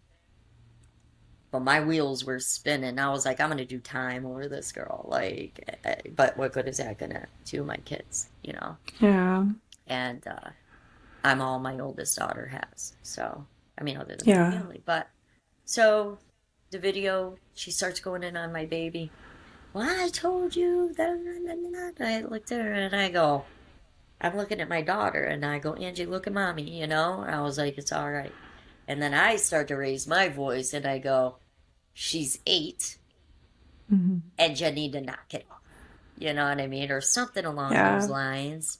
So then Dad starts yelling at her too. And I'm sitting there and I start laughing and I'm going, "Y'all need to knock it off," because I'm trying not to make her more upset. So I'm going to start laughing because either I'm going to laugh or I'm going to get wrong real quick after this phone call's over. And so Angie's all confused and upset. And I'm like, "Just don't listen, Angie. No, just don't listen. You can like whatever ice cream you want to like. Like, you don't have to like the brown ice cream, you know? Like, she's 8 years old. You guys are screaming over ice cream during my video time to boo." So guess what happened? Used that against you. Used it against... I mean, I have the whole recording still. It never got used in court. The lawyer never used it in court. And so what happens now? They cut me off of all my video chats. Oh, wow. Cut me off of video chats until I start paying for supervised video chats. Jeez. So on top of child support, trying to get out there to see my kids, to pay to see my kids, $85 an hour. Now I got to pay another person $85 to pay $35 for every 15 minutes. Wow. Everything just... They can just take every little thing that happens and keep racking it up and up and up against you. And it's crazy to me that I can literally hand somebody everything to prove everything they said is pretty much what he's done.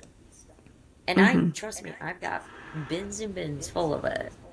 But the lawyer would like it's got so deep.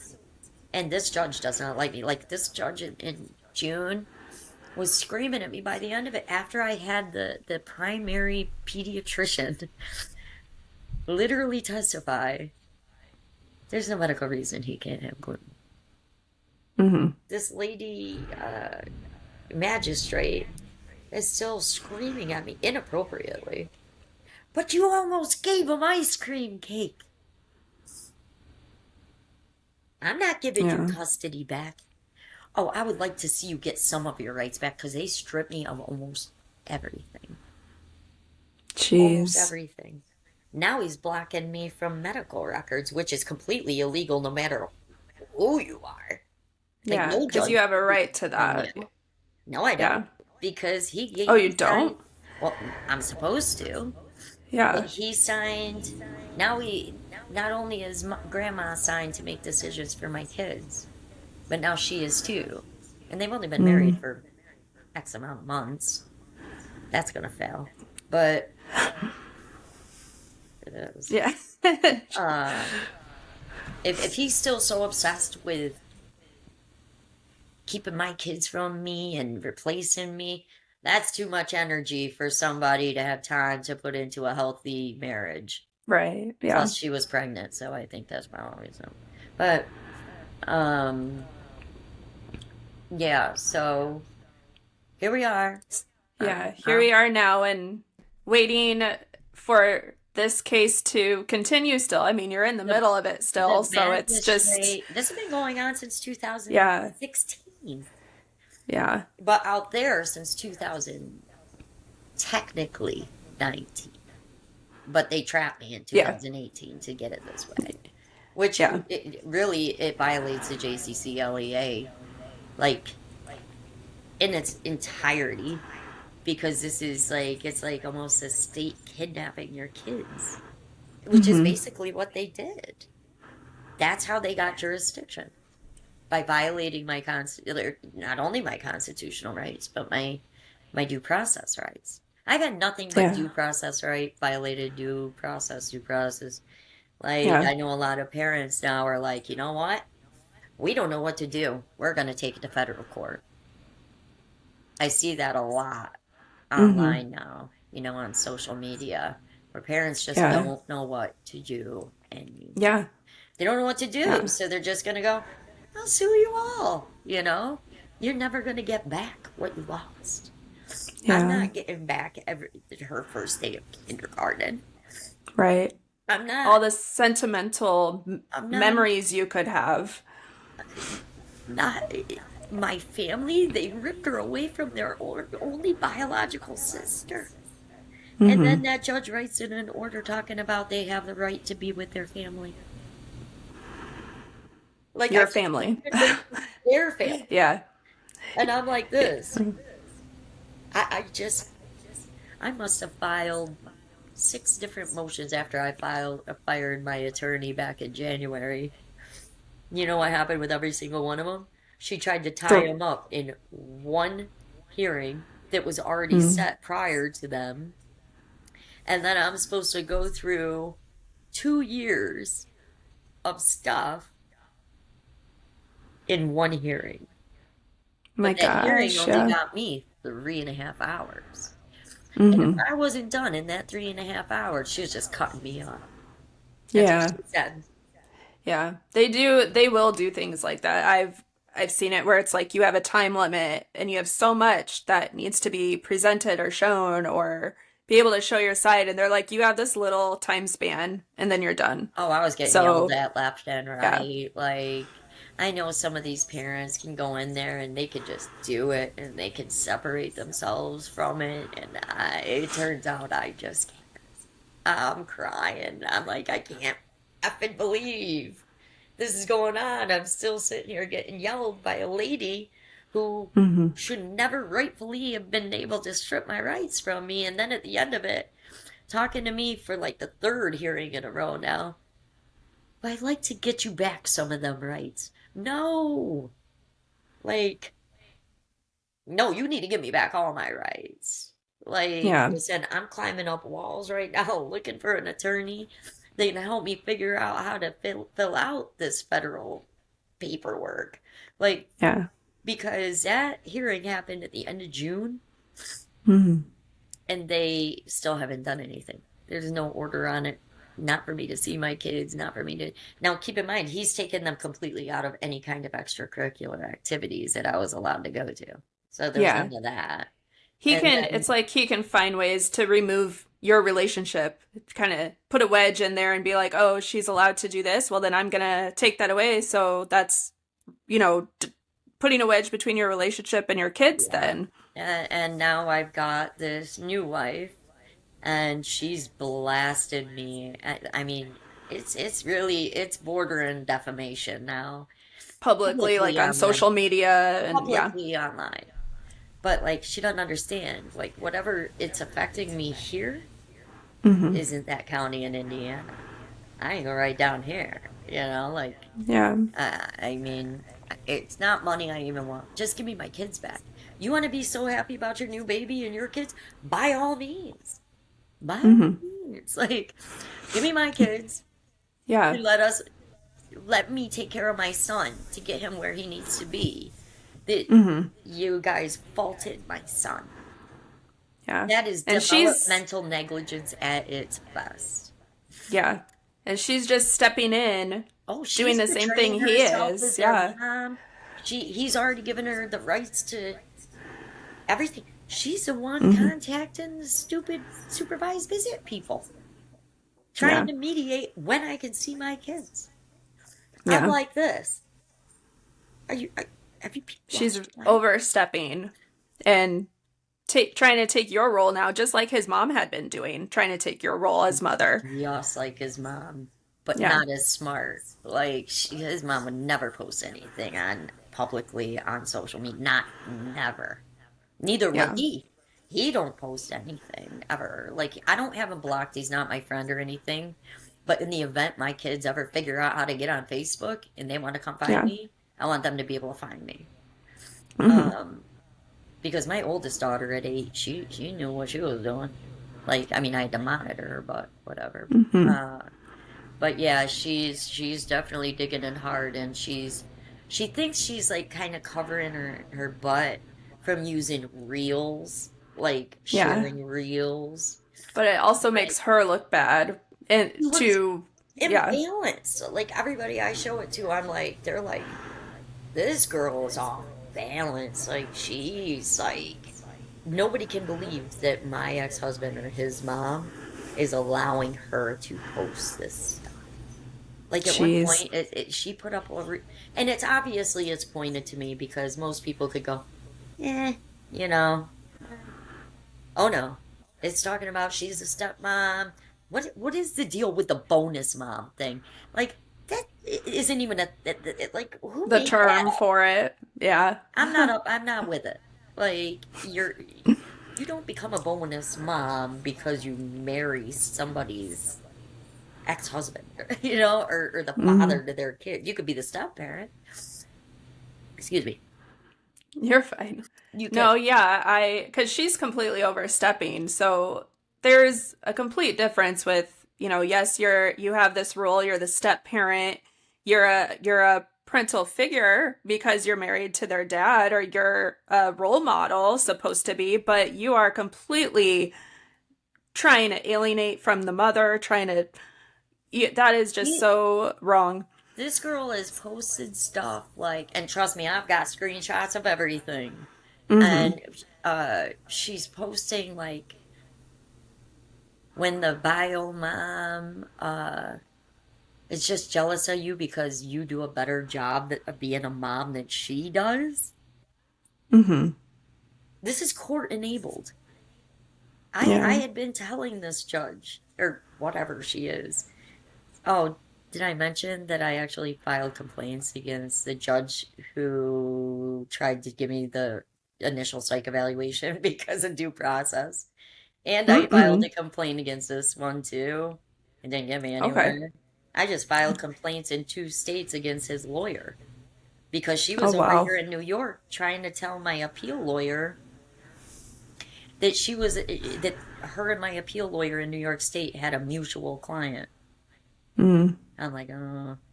And then she was over making calls in New York trying to like, she can't do that. She's not licensed in New York State. New York State don't like that. Indiana Yeah. might let her get away with it, but like she was harassing me and just because I'm Wow. rosé, like she thought that she could like, I don't know, in some reason Pull one over you, scare probably. me Yeah. or whatever. And listen, I got Chat GPT. Like I'm not a total idiot, you know? Like, so I guess like here I am and I'm still here without my kids. And it Yeah. doesn't matter if I live there or not. I think I've proved enough times it doesn't matter if I live there or not. If I lived there, shit hits the fan, I end up mentally sick and close to an emergency room because I'm the trauma and Yeah. like all of it just from being out there. Like I can't, and I have no support system, which Yeah. and even if I'm out there, like what's that mean for their family? Their family that was there when they were born, that was there their first birthday parties, that they were, Yeah. they just been ripped away. And it Right. literally is like it literally is the epiphany of that county. It's like a cult. Like I don't know how else to feel about that other than it's like dealing with a cult that just won't let people go. Yeah.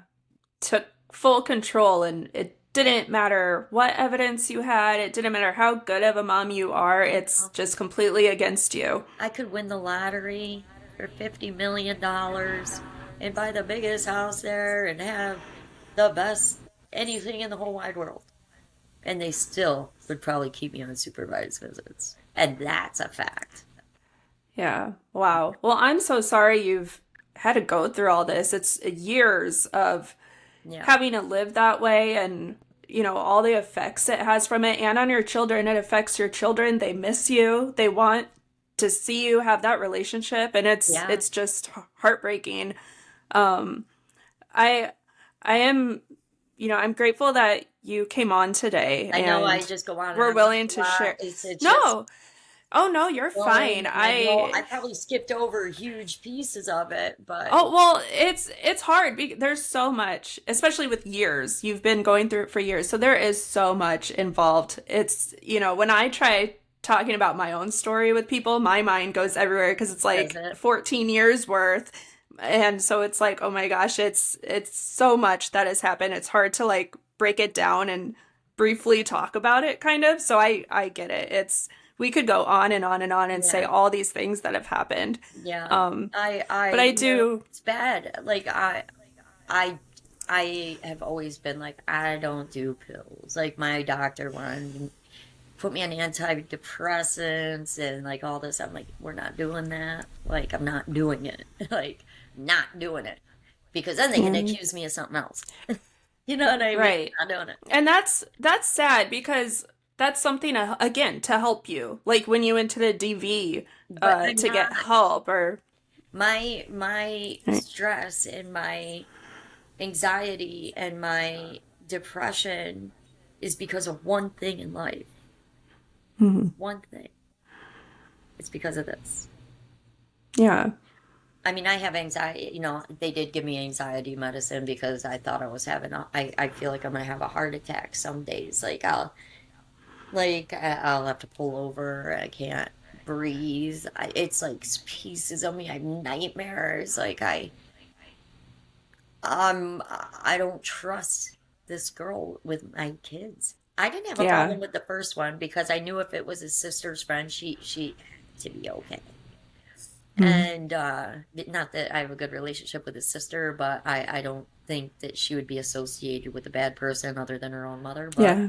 or her brother. But I Yeah. just this one, do something once, do something twice, do something 3 times. And it's not like I can email him. He refuses to use a parenting app because he wants us to have to pay for My Family Wizard or something. I go, Yeah. we have a parenting app now that we don't have to pay for that we've had for years and years, and he won't even use that. So why would I turn around? Oh yeah, let me pay for something else that I don't have any more money to pay for. Like, should I just live Yeah. in my car forever? Like, what is happening here? And And it's ridiculous going through court this many years. I mean, court at all, it can drain you financially with everything he's putting you through, and your situation having a, I mean, you've mentioned like being drained financially. You were living off very little money trying to take care of your kids because they were putting you in that situation. yeah, on purpose Yeah. because To I didn't to then try have. and paint you that. Yeah. Yeah. And that's what it always was about, is making sure that, like, wow, even though we got the kids, she's still fighting me. So Mm-hmm. we got to figure out a way to bury her. We got to make sure that Yeah. she can never find a way to come here and see her kids. Now, and Yeah. then there's child support because over COVID, and then after COVID, I fell and got hurt, so I like fractured the back of my skull, my 3, 4, and 5, which was like eight Ooh. months. Like, so that was a Yeah. whole year and 8 months. I couldn't pay anything. Like, Yeah. so here we are, and I pay I pay some. I paid off like 11 grand plus what I pay on top of my child support, on top of Yeah. supervised visits, on top of like I don't even Yeah. have enough money Just to keeps racking up. live Yeah. life. Now he wants me to pay for that. And now like it's Yeah. kind of like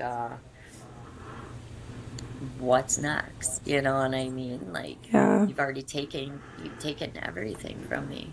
I don't And have that's anything else to the give. thing. But as long They as I just have keep enough going. money to eat food and I have a car, then it's not Yeah. enough for them. Yeah, and that's what really shows like it's not about the kids. He's not doing this for the kids. You're the target. He's trying to control you and control what happens to you and just really take you, take your life down and drain you, and Maybe that's just I think that it's hard. he Yeah. thought I think that they were very hopeful that I would have just killed myself by now. And I'm not saying that the thought hadn't crossed my mind. Like, nobody wants to wake up without their kids. Nobody, Right. nobody. It's like I can feel them, you know? Like, I mean, I Yeah. carry their scars. Nobody else does. And, Mm-hmm. and, and, like, I know it sounds like bizarre, but I don't know anybody going through any of this hasn't woke up or gone to sleep one night and went, I can't take it anymore. I don't want to live this life without my kids. Yeah. I do And not want to live that's this life without unfortunate. Yeah. because Yeah. I wasn't meant to have them to live life without them. It was my job to protect them, and how can I do that? Because this Yeah. one, I don't care what my ex-husband says. There's something. It eats at me, and it's with me all day long. I'm like, this girl is not who she's painting this picture to be. I can Yeah. feel it, and I had to learn to start following my intuition, because if I had done that long, long, long time ago, things would be maybe a little bit different.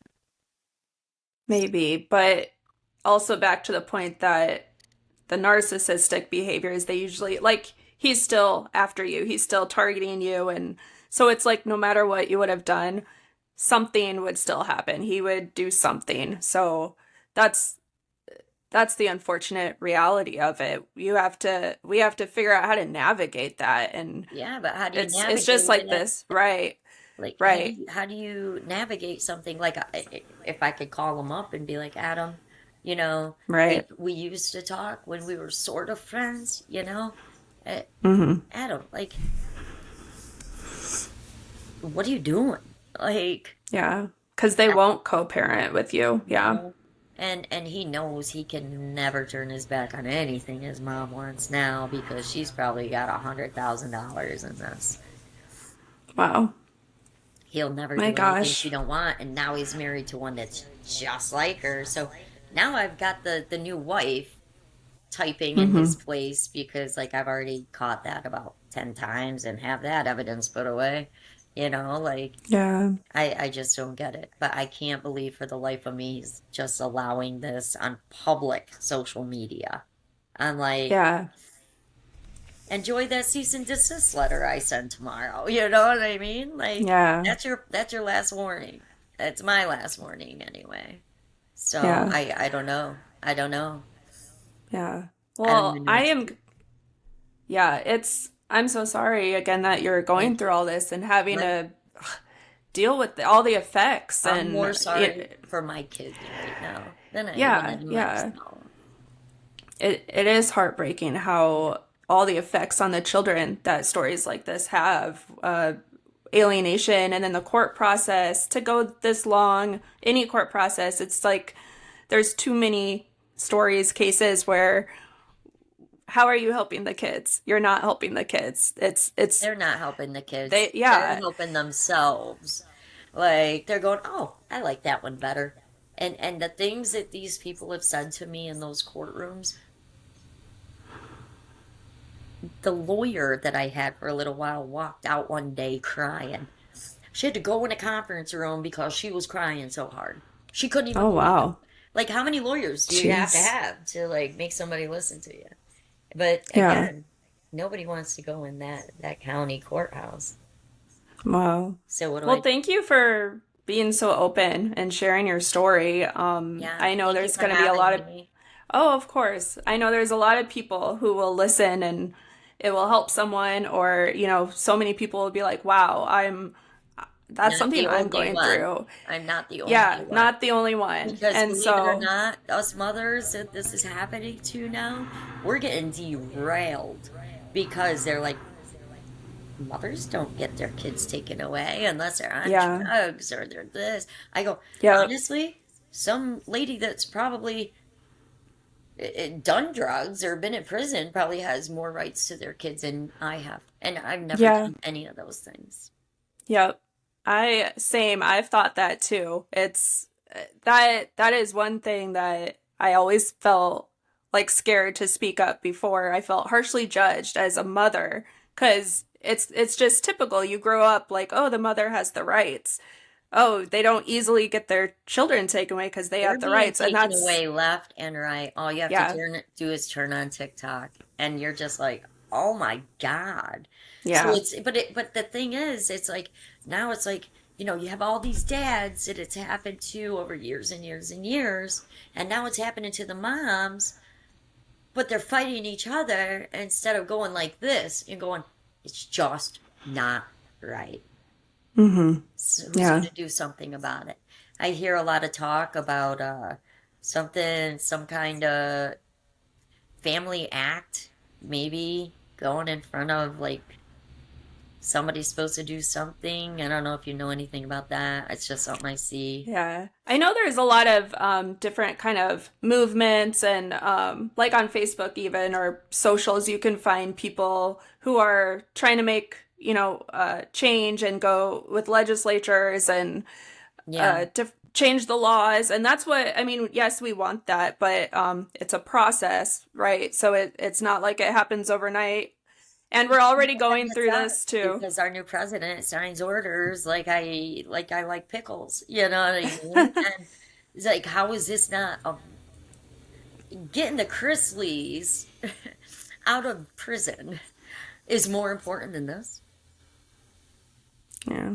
It's it's sad that this has been going on for so long and that there hasn't been an effective change yet. So hopefully that things like this or movements going on, people speaking up more and sharing their stories, hopefully this starts to, drive that further and further and get Yeah. effective change that we need as I mean, it's parents. still not giving us back our lives.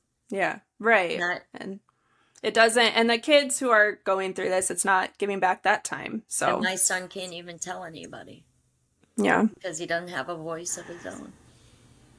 yeah, that's Yep. sad. Mm. It is really Well, sad. it is. And again, thank you for sharing. I Yeah, really thank you for appreciate you having me. coming on here. Of course, of course. Well, we will keep in touch. Yeah, absolutely. I want to keep in touch and, see what happens as this continues for you. Probably not much, because they keep trying to drag me out there for these, checking to see if I'm paying my child support, which I am, but they want me to spend it costs like $1,000 for me to go out there for a couple days or whatever. And so I'm supposed to keep spending $1,000 to come out there for these stupid hearings for them to see if I'm paying my child support. But it doesn't matter if I'm paying my child support or not. They tried to put me in jail 4 times, even though I'm paying my child support. Like, wow.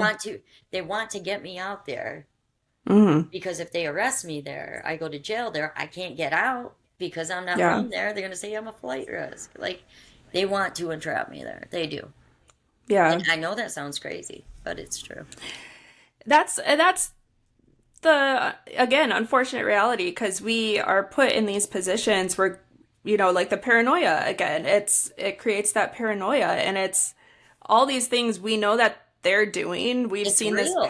It is real. And then it is to like crazy. Trap us. And then exactly. And then we're scared to speak out. Yeah. It makes you it makes me feel crazy. If people around me didn't actually know what was going on, they'd probably look at me like, "You sure you took that psych evaluation right?"